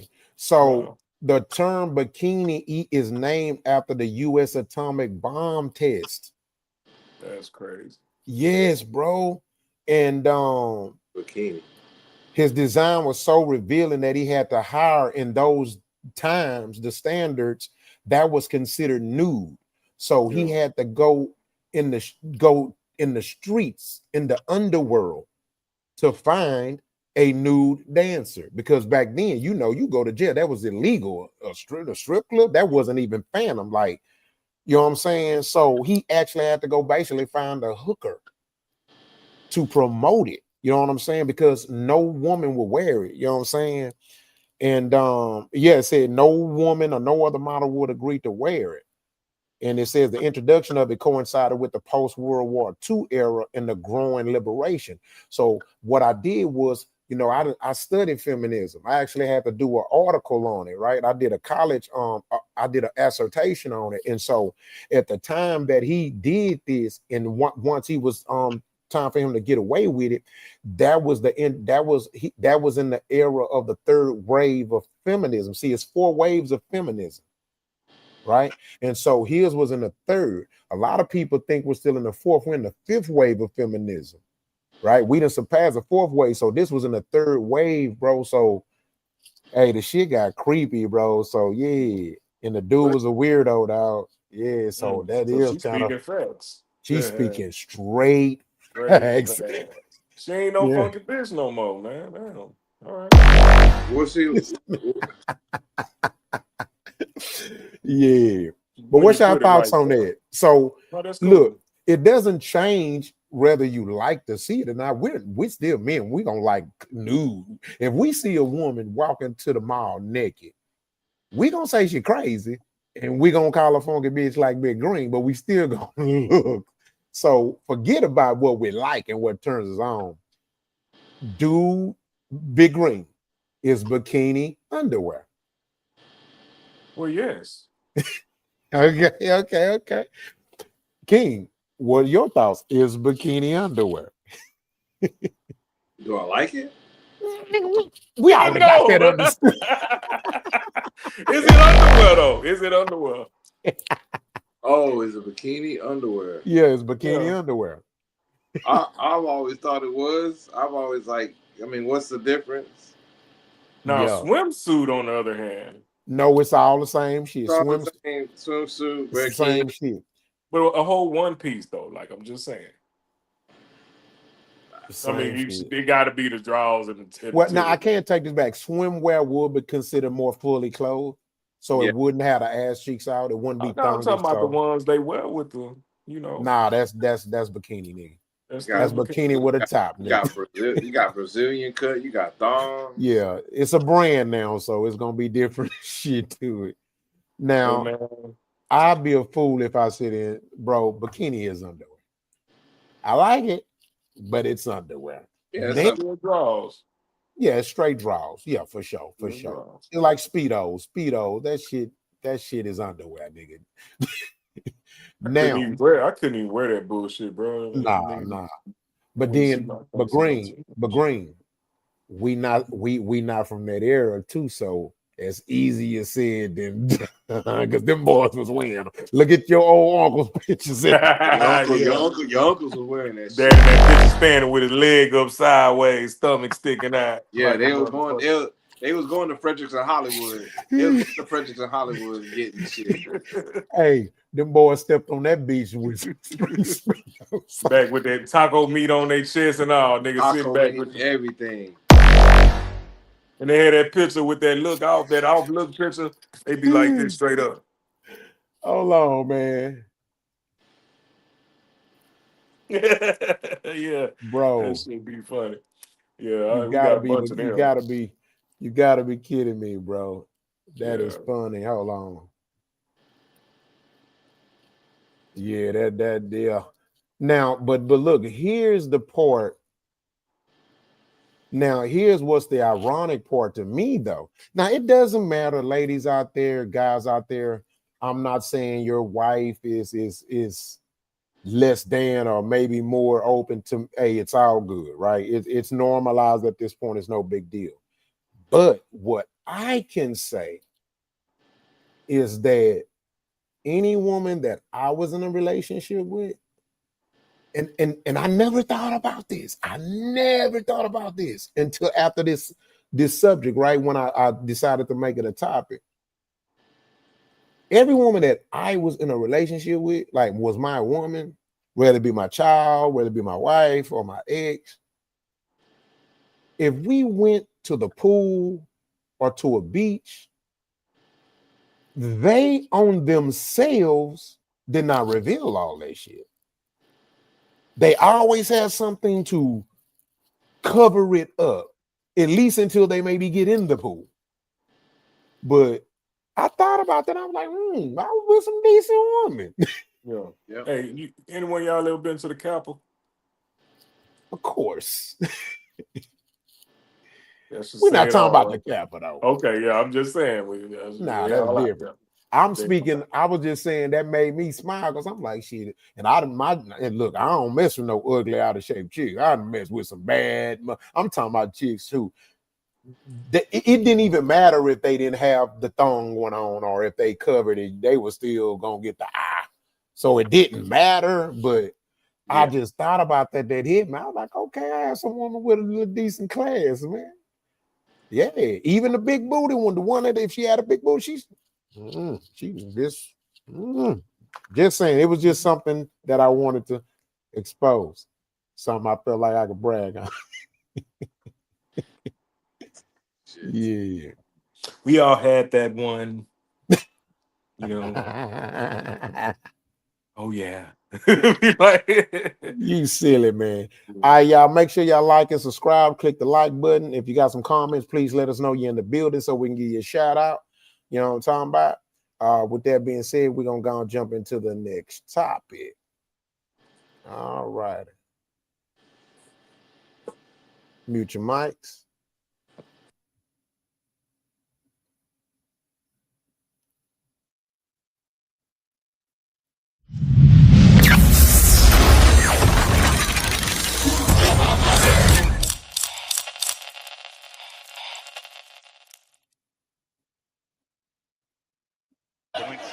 At this type of rate, feel a little skirmish here. Second night in a row. Wow, yeah, that's how the game ended last night. 60 rebounds tonight from Memphis, 61 it looks like, plus 20 on the glass. Kansas points.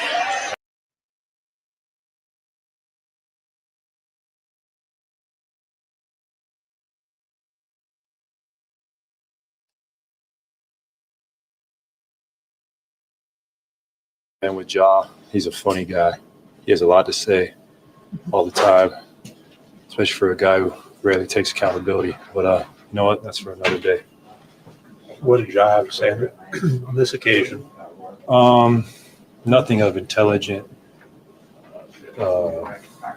depth. It was really just his just running his mouth, and he's been running his mouth for a long time. And it's funny to run your mouth when you're on the bench. It's kind of the story of his career so far, just leaving us wanting more. You know, we all want to see him out there and do his best, but he's just been letting a lot of other stuff get in the way of that.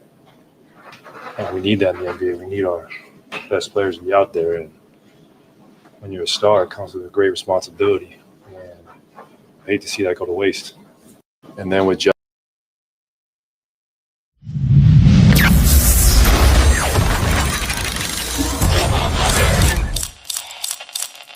All righty. So for the viewers out there, let me add some context to it. So basically, Ja Morant and Klay Thompson got into it. They had some words, and it kind of went viral. It was a subject of conversation in the sports community. So basically, the topic of conversation is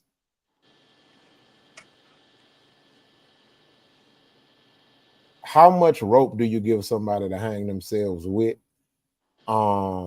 That's the topic of conversation. Ja Morant has definitely been a problem on and off the field. I mean, on and off the court.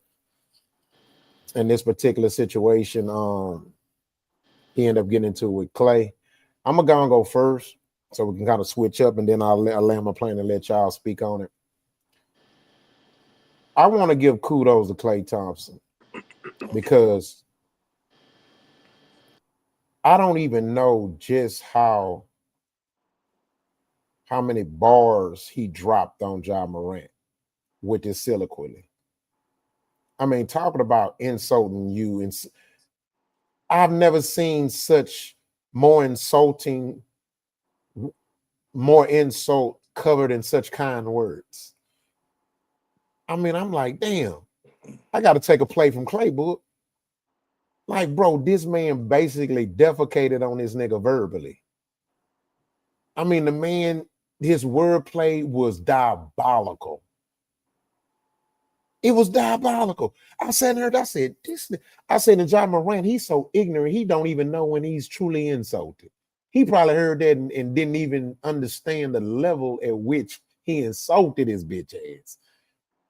And I am proud of Klay for that because, I mean, come on, man. At this point, the man's a problem, man. The league, for whatever reason, has found enough value in him to not just get his ass out, just kick his ass out. You know what I'm saying? He's the badass kid that just can't do right no matter what you do, and you're trying to make him feel like you're part of the family, and he just refused to be it. You know what I'm saying? And so we talking about Klay sat there and told him, yeah, man, you know, all he does, you know, he said nothing in debt, just running his mouth as he usually does, which is sad, being that he's on the bench.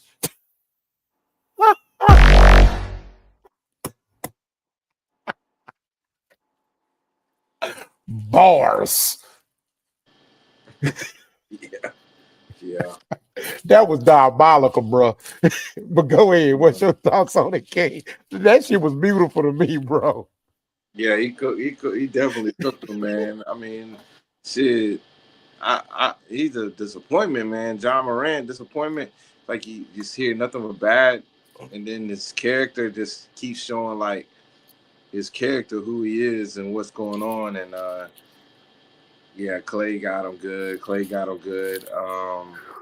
You could see it wearing on Klay though. You could see it wearing on him, like the battles that he got to deal with, you know, and shit like that. You could see like, you know, No, I think he just was tired after a good game. Yeah, it was just a game. Shit, he ready to go home and go to sleep. That was a night game. Yeah. Shit, he tired. Yeah, it sure is. Sure. Yeah. Sure. Yeah, he feeling the heat of the press, man. He feeling the heat. He probably that's probably his 15 questions. Yeah, you know. Yep, definitely. He hit him with that crash out bait, man. You know what I'm saying?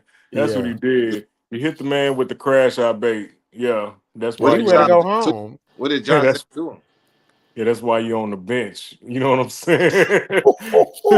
And you know what I'm saying? In so many words, if you was to translate that whole, you know what I'm saying, press Oh, I conference. translated it.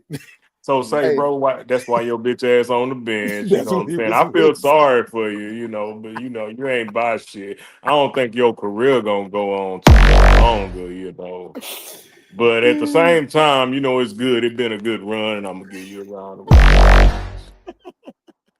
There you go, buddy. And Straight then one of these. You know what I'm saying? With the show ass on, bro.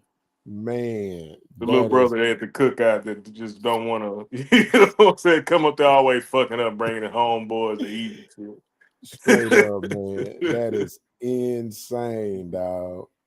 Tenderism. Yeah. God damn it. Yeah, man. All right. So we're gonna go into the next topic, folks. Beautiful, beautiful. Mute your mic, y'all.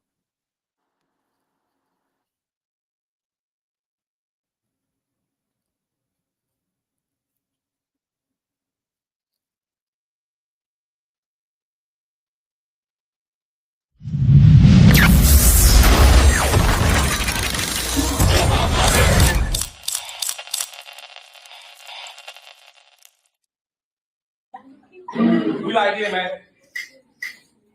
Middle break. Art dance class like this. We gonna rap today. Check. Check. This boy kick it like this. I ain't got no ice on my wrist. If I got a ball in my fist, I might hit you with the hook. I was like, did like, ooh. Shawty try to hit me with the jewel. Burn out with the plug. Matter of fact, got to eat grub. Real crazy about the grub. Real dirty in the tub. I don't like show me little love. I don't like I'm gonna get a rub. I don't like to be a bum. I don't like I do a good. I don't like don't do drugs. I don't like he did drugs.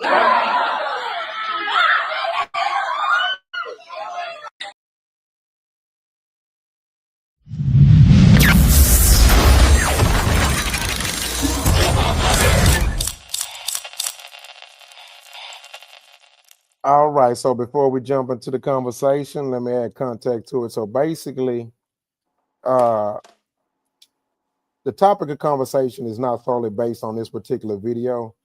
It was just a video, the most recent one. And so there's been a common known trend in the African American educational community when it comes to teaching students and convincing students to learn. And it's basically been through, relating to them or whatnot. So the question that I pose to y'all and the people watching is, should we dumb down to teach our kids?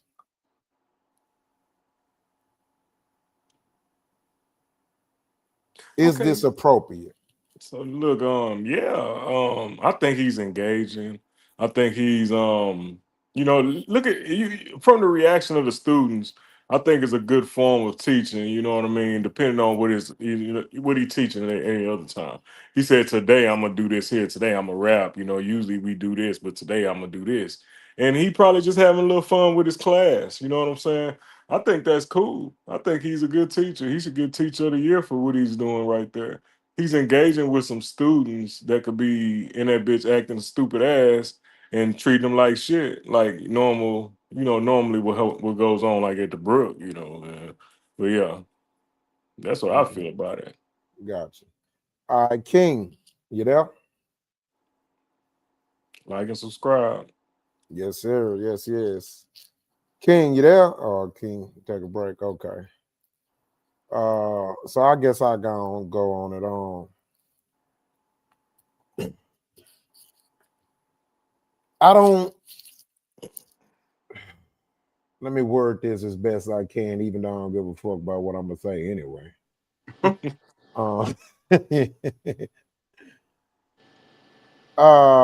Respectfully, this exposes just how fucked up we are. We're cooked, bro. We're dumpster juice, bro. We're we're definitely close to just needing to just a do-over. This is saddening to me. This trend is a form of desperateness. It's exposing that we are losing touch. We're losing our kids. We're losing our parents, or we're losing our kids by way of our lack of parents or lack of parenting. It's something you do when you don't have no options left. That's exactly what I see when I see this happening. The teacher didn't do anything wrong. I'm just exposing just how desperate we become, how far gone our kids are. Majority of us can't read on or above the 4th grade level. This is statistical fact. Majority of us cannot write above an 8th grade level. This is a statistical fact. And so to see it get to the point to where we have to get down to the kids level in order to get them to want to engage in wanting to learn, that's a problem within itself. Because when you go to them prep schools, ain't none of that shit happening. You're going to get in there, you're going to sit your goddamn ass down, and you're going to listen to this boring ass teacher teach. And that's just that. When you go to them private schools, you're going to sit your ass down and you're going to listen to that teacher and you're going to learn what the hell that boring ass teacher teach you. That teacher not finna dance, jump, sing, rap. Ain't finna do none of that shit. In fact, it's a high chance that when you go home, your parents ain't finna do all that jumpity, hippity, hoppity shit either. I couldn't play UGK in my mama house. I couldn't play Ghetto Boys in my daddy house. Yeah, no, me neither. I couldn't do none of that. Now they knew I was listening to it because they understand I'm a kid, but they were like, "You better not bring that UGK and all that Ghetto Boy shit in here."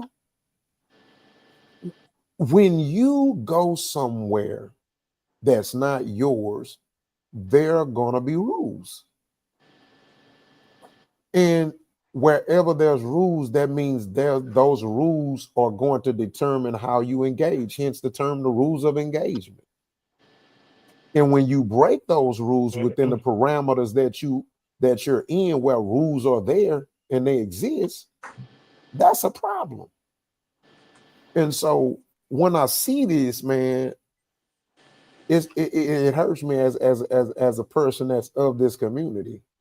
You know what I'm saying? Because that's not how it's supposed to go, bro. That's just not how it's supposed to go.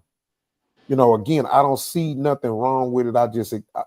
I'm just speaking on what it exposes. It exposes desperateness.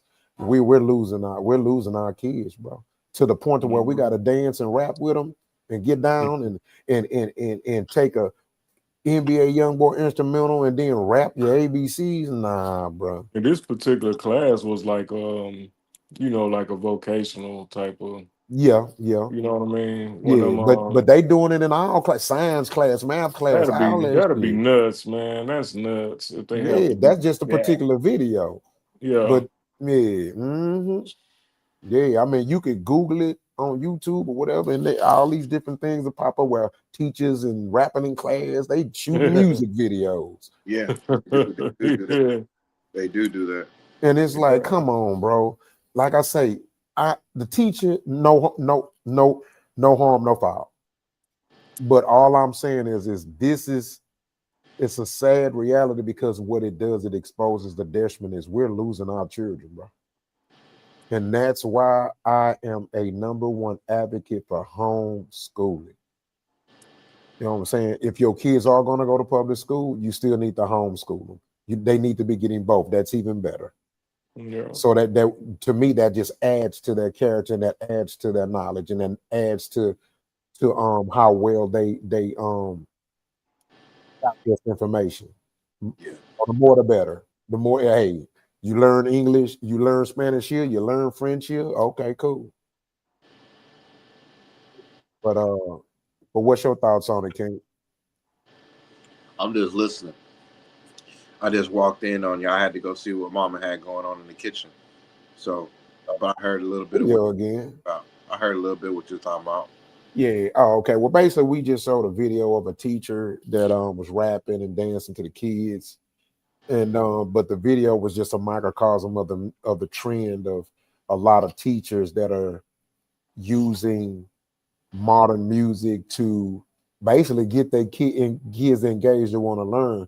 And again, I'm not against it. I just to me, it sadly exposes just how desperate we are and how much we're losing our kids. Because to me, that's dumbing down for them. And I don't think, I don't even think it's appropriate. I don't think it's necessary. I think that, like I was telling Green, you go to private school, you're gonna sit your ass down and you're gonna listen to that boring teacher teach. Yeah. Yeah. Yeah.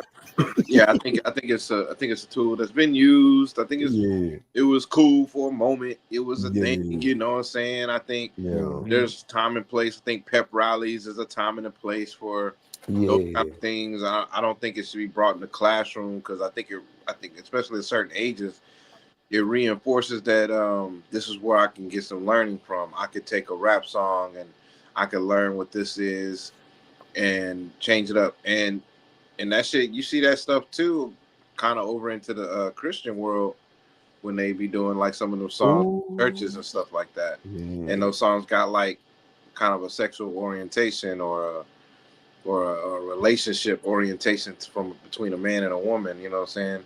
And sometimes an adolescent man and an adolescent woman, kind of speaking, and they turn it into for Jesus, you know what I'm saying? I'm walking for Jesus and I'm looking for Jesus. It's like what brand is on it today, So I think that's where it comes from. And it's like teachers, we know you're trying to reach the kiddos. Yeah. But there's some new ways we gotta do. We gotta do something new. Yeah, that like I say, man, it's man, I don't like it, man. It's disheartening to me, man. It's disheartening, bro. Yeah, because everywhere you go, you gotta know how to act. I mean, you can't dance and rap and sing everywhere you go, bro. Yeah, look at TD Jakes.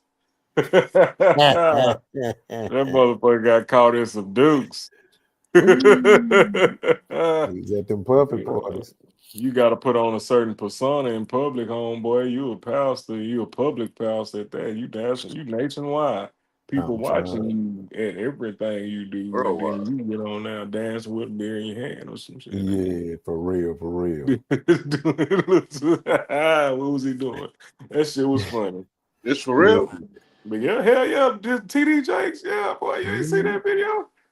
Yeah, man. Google that shit. Yeah, man. Gotcha, man. All right, man. Well, look here, bro. We gonna end this today, man. We did good. We under 2 hours. You know what I'm talking about? So I had another topic, but we'll bring that up Wednesday. Or y'all want to talk about it? Go for it. What you got? Got one more? Okay, gotcha. All right, cool. Mute your mic.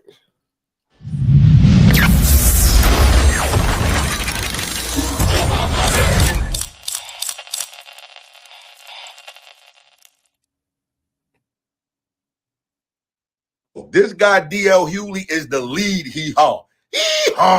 Straight ball of corn. This dude irks the shit out me.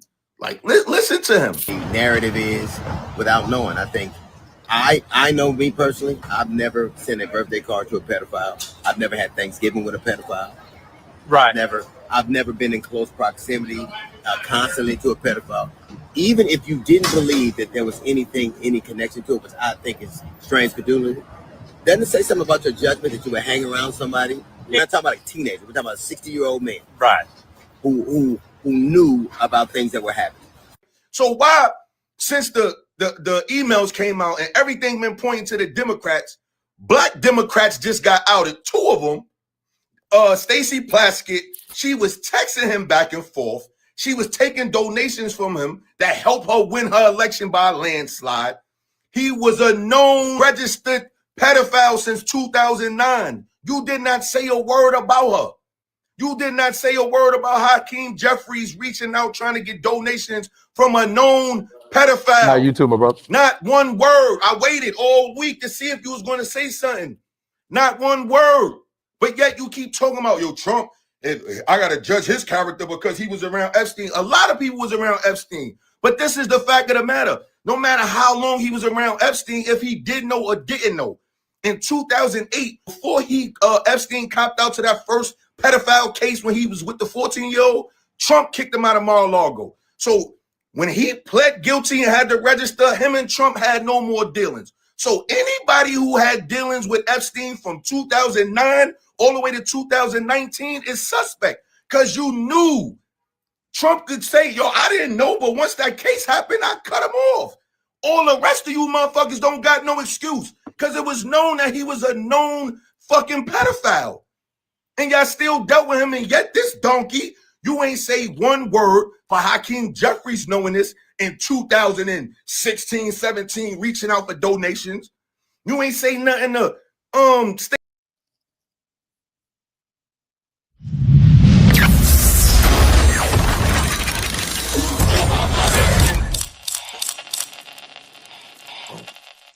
All right. So basically, the topic of conversation is the political divide amongst the culture or the cultural divide.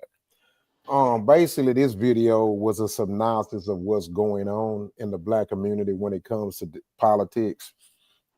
I want to add to it, it's not divided. The culture is not divided based off the voting percentages. The culture is largely unbalanced. It's divided, but that divided percentage is minuscule. It's not even. It's not even at all. Yeah, the 10%, the 10% is just loud right now. Yeah, you know what I'm saying? So majority of the Blacks are Democrat supporters. So it's not so much divided, it's just so unbalanced. I think if it was divided, to me, that would be a good thing. That would tell me that I'm living in a culture where people are not naive or one-sided, or it's more leveled, which to me would make more sense, right? I think that would show more unification, that if we were more equally divided than so disparagingly uneven. But with that being said, so the topic of conversation is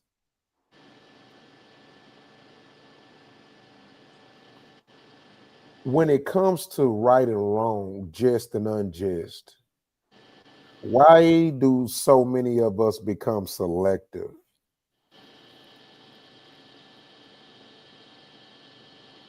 Why is our bias so heavy when it comes to politics specifically? Because it's other things, but we're just focused on politics.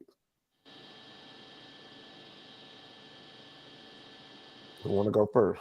I think it's because it's like closely connected to your own identity, ideology, especially for certain generations in our culture. I think that's a part of it. King, you know what's interesting about what you just said? Because I get your sentiments, right? And I agree with you. But I just wanted to say this, right, to the people out there who don't understand this. What's so ironic about that statement, which is true, is that foolishly, our ideology is more tied to the other side. Right. We're more conservative than anybody. And that's the issue. And I think that's the issue, is that I think there's a lot of people that want to be like NPCs. You know, they want to be on autopilot, and the autopilot is, I'm Black. I grew up with, you know, I'm black and my grandparents, my aunts and uncles fought for this, or went through this, saw Jim Crow this, and we didn't hang around white folks. White folks was that, da da da da da, to where you get into a time to where you're starting to see why those things were what they were. And now you either got to make a choice to accept the why it happened. So now you got to question, why am I still living or believing or operating in this zeitgeist, of blackness that I thought it was blackness. And that some of that kind of stuff can be like earth shattering for folks, because that's all they are. Identity. Some people are like just very simple minded folks, simple folks, and I don't mean that in a derogatory way. I mean it in a way of like just day to day, and not really into the conspiracies and how this ties and why so and so. It's just like white man always hated us. White man always did something wrong, and I don't really need to think about it. That's what it is. And now you're trying to tell me something different. And even in the Bible, they say that some people are gonna say this and that, but you gotta steadfast with this. And they're just not gonna change their mind because it's connected to their faith and how they live and what they live like for real. But like you said, casually, economically, we are pretty much conservative people. We like to save. We try to save as we can. Like people who really are doing so, try to save. You do invest in land. You do invest in protecting your family with guns, because you probably hunt. You probably got a rifle somewhere in the house. Those things. But I think socially, black folks, we've been prone to want to help everybody, because inherently in our DNA, we've always helped all cultures around the world. Yeah. And I think we think that that's going to turn around and happen to us. And what we've seen for 60 years is that no one's coming to help us. Exactly. No one's coming to help. Yep.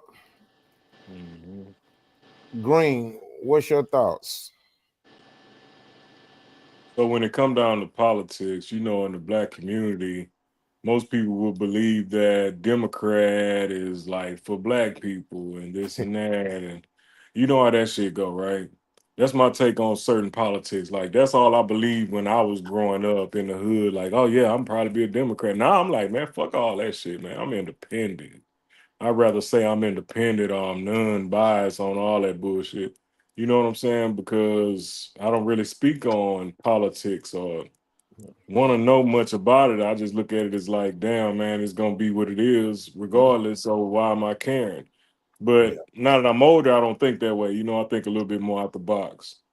So I had to do my research on Democrat, Republicans, and all that stuff, right? Like that. So, you know, since we were speaking on that, and I got a whole different aspect of that. That's a long story, though. I don't want to even go into it, but yeah, man. Now, I want to add something to that, though, and I totally get where you're coming from. Just want to give a little bit of knowledge to you. Independents are simply Democrats who ran from the party because they didn't want the stigma of being associated to the KKK, in which they were, because the Democratic Party created the KKK. So when the civil rights hit and stuff like that, they needed an oust, right?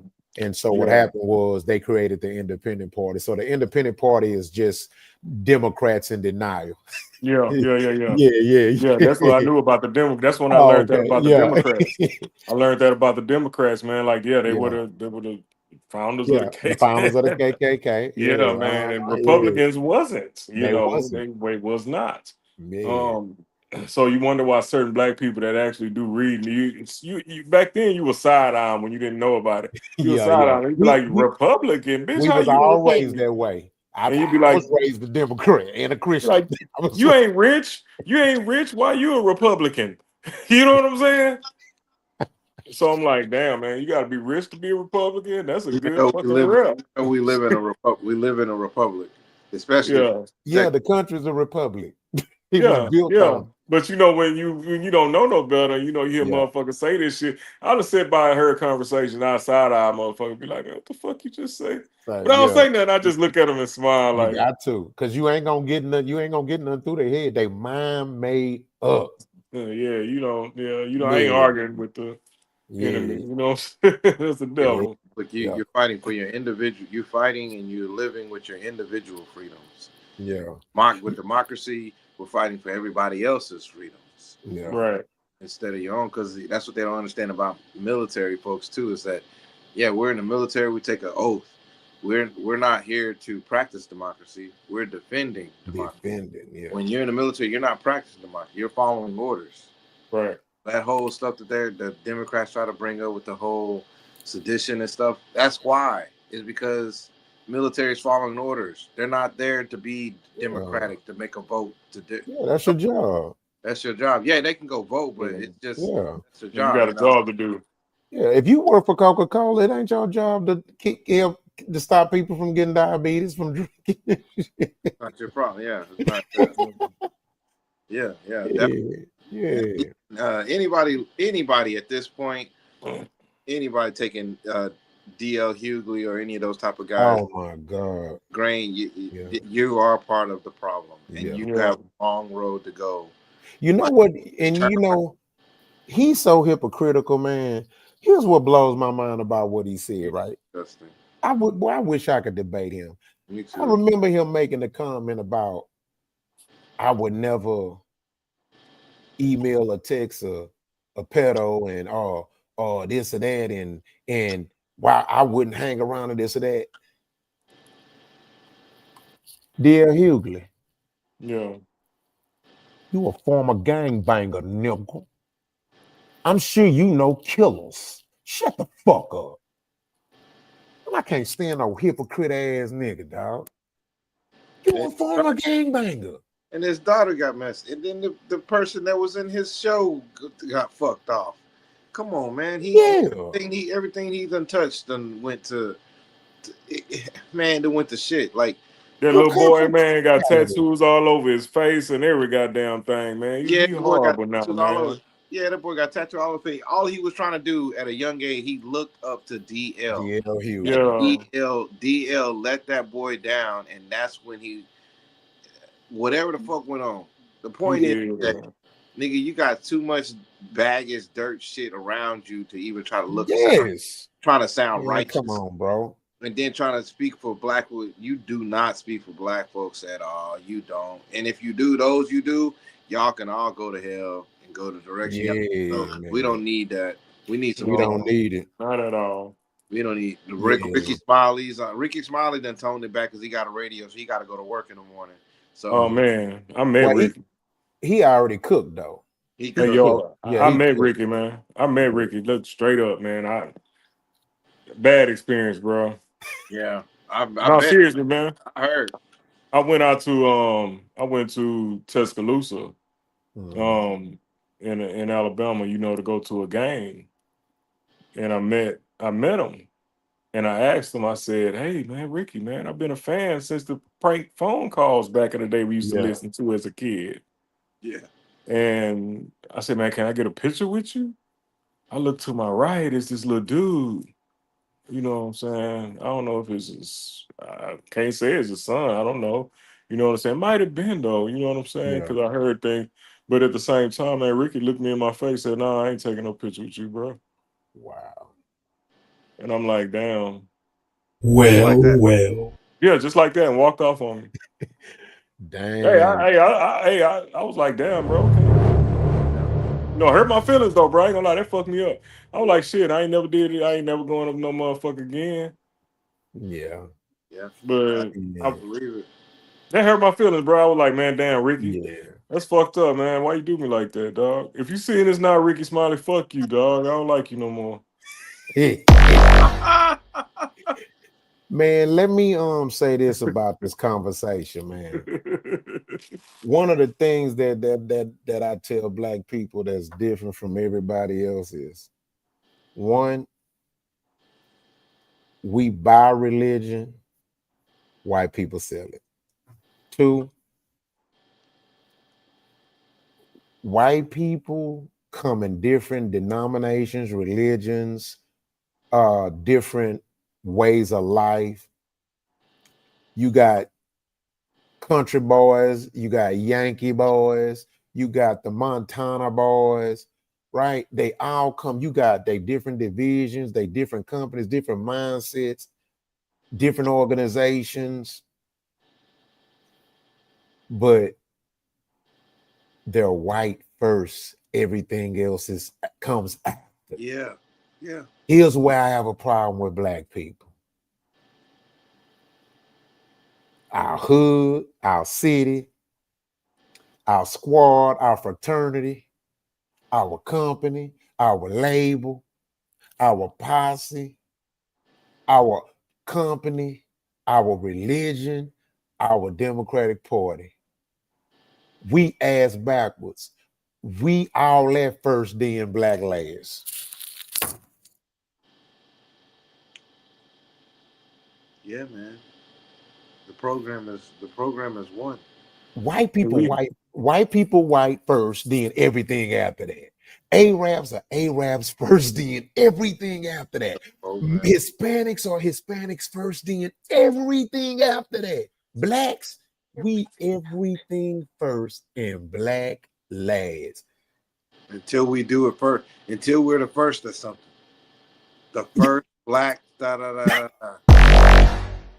That's the only time you get the black first. The first black, whatever.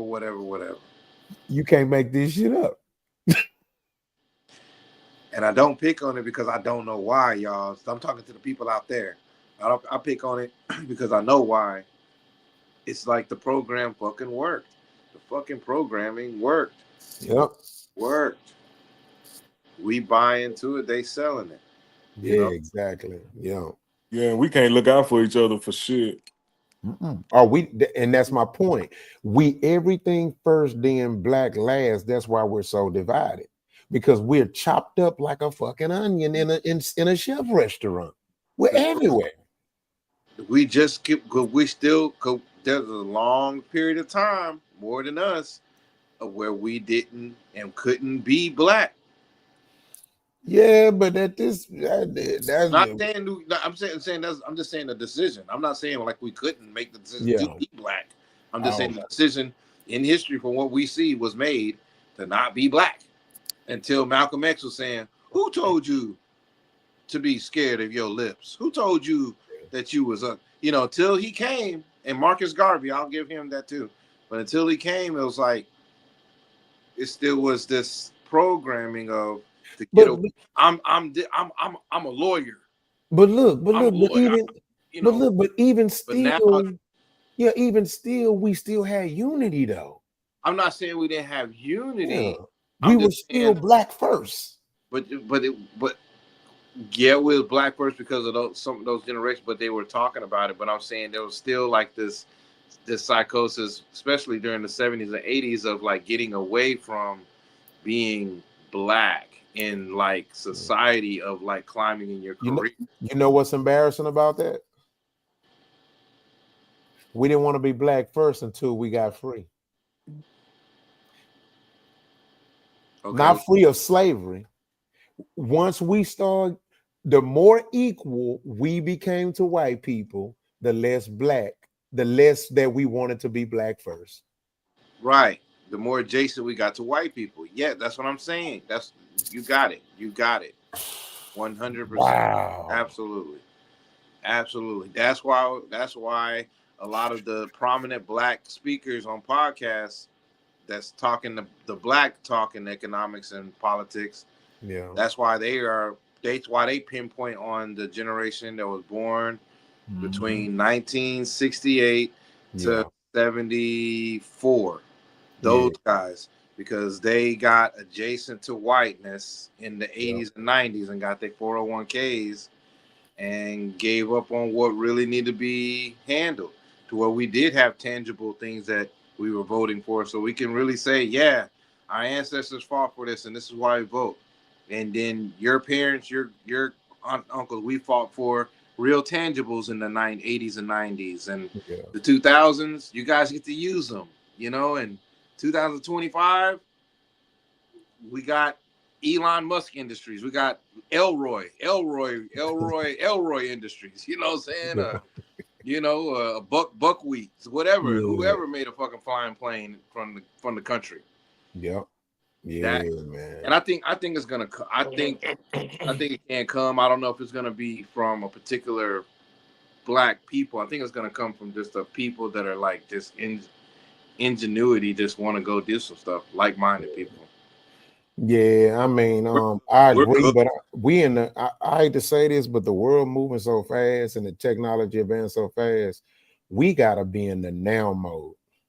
Yeah. We got to be in the now because it's already looking grim for us, bro. These are daily conversations in my household with me and my wife, right in front of our kids, about AI, about industry, about learning tech, about, hey, I even had that conversation today, and I said, babe, I'm not in the entertainment business anymore. I'm in the tech business because everybody entertains tech now. Me too. You gotta learn these algorithms. You gotta learn this tech shit. Yeah. You gotta know it. And we're not trying to tell everybody out there who's doing the rapping or music and all those kind of things to just stick with tech is gonna don't quit your day job. That's for damn sure. Don't quit your day job. Yeah. You gotta diversify yourself. You have to find something particular. Yep. Well, all right, man. We got another one in, man. Another good show, some good topics. We definitely gonna see y'all wins. We want to thank everybody that showed up. Make sure you leave your comment in the comment section. Don't forget to like and subscribe. We appreciate y'all for coming. We're gonna continue to grow. I want y'all to make sure y'all comment and let us know how my boy Green doing. You know what I'm saying? He new to the panel, so good, man. Green good. Oh yeah, we know that. I just want them to engage with them. We engage with us, so you know what I'm saying. Also, man, make sure y'all go check out the series Hewwood on YouTube. Please do not forget that. It's one of the hottest new TV series on the movie platforms. Just pick one, go watch it. You know what I'm talking about? Yeah. So we're gonna first start off with my boy. Oh, and shout out to Griffin, man. Griffin Shows, man. He rocked with us tonight. What's up, Griffin? So as usual, we got them coming in, man. We got our supporters and viewers. So that's how we're gonna do it. With that being said, we're gonna go to Green first, and then we're gonna go back to King so he can promote his stuff. Big Green, talk to him, let him know your ears, man, and promote. How you guys doing? I am Henry from Laverde Fragrances, aka Big Green, aka Mr. Laverde. So I sell perfume. I am a perfumer. My business is Laverde Fragrances LLC as well. So obviously, so we got one called Space City. We got Mother Earth. We got Vic Lamone, and we got a new one out just recently called Dust of Eden. This one just came out. We're doing good with sales. We're doing good with business, and we smell good, guys. So tap in, follow me on TikTok, Instagram. I'm always on Facebook. So give Laverde Fragrances a holler. Gotcha. All right, King, go and promote, let them know you and where you can find the series. Hey, what's up, y'all? Y'all know what's up. I'm CEO and founder of Films. I'm Kane King. I also wrote a great series called Hewwood series. We got chapter 1 that is on Tubi. It's on Fawsome TV. It's also on Prime Video, and you can check it out right here when we get off on YouTube TV. So you ain't got to leave and go nowhere. You can just check it out on YouTube TV. And that's Hewwood, HOUWOOD, and you can check that out. But like I said, we right here every Monday and Wednesday night at 8 p.m. Central Standard Time, and we will see y'all next time. A big shout out again to my beautiful son, 17 years old. Young man, I'm proud of you, and let's go. All right, and hold on, fam. I forgot. You gotta remind me, kinfolk. What up? Dang, I need to play the clip. Oh, you want to play the trailer? Oh, you got you got the trailer? It's in my phone though. We could do it next time. Let's do it next show. Okay, yeah, please remind me, bro, because it just hit me because we talking about Hugh. I'm Guess like, what? dang it. I just pulled it up. I just pulled that motherfucker up right now.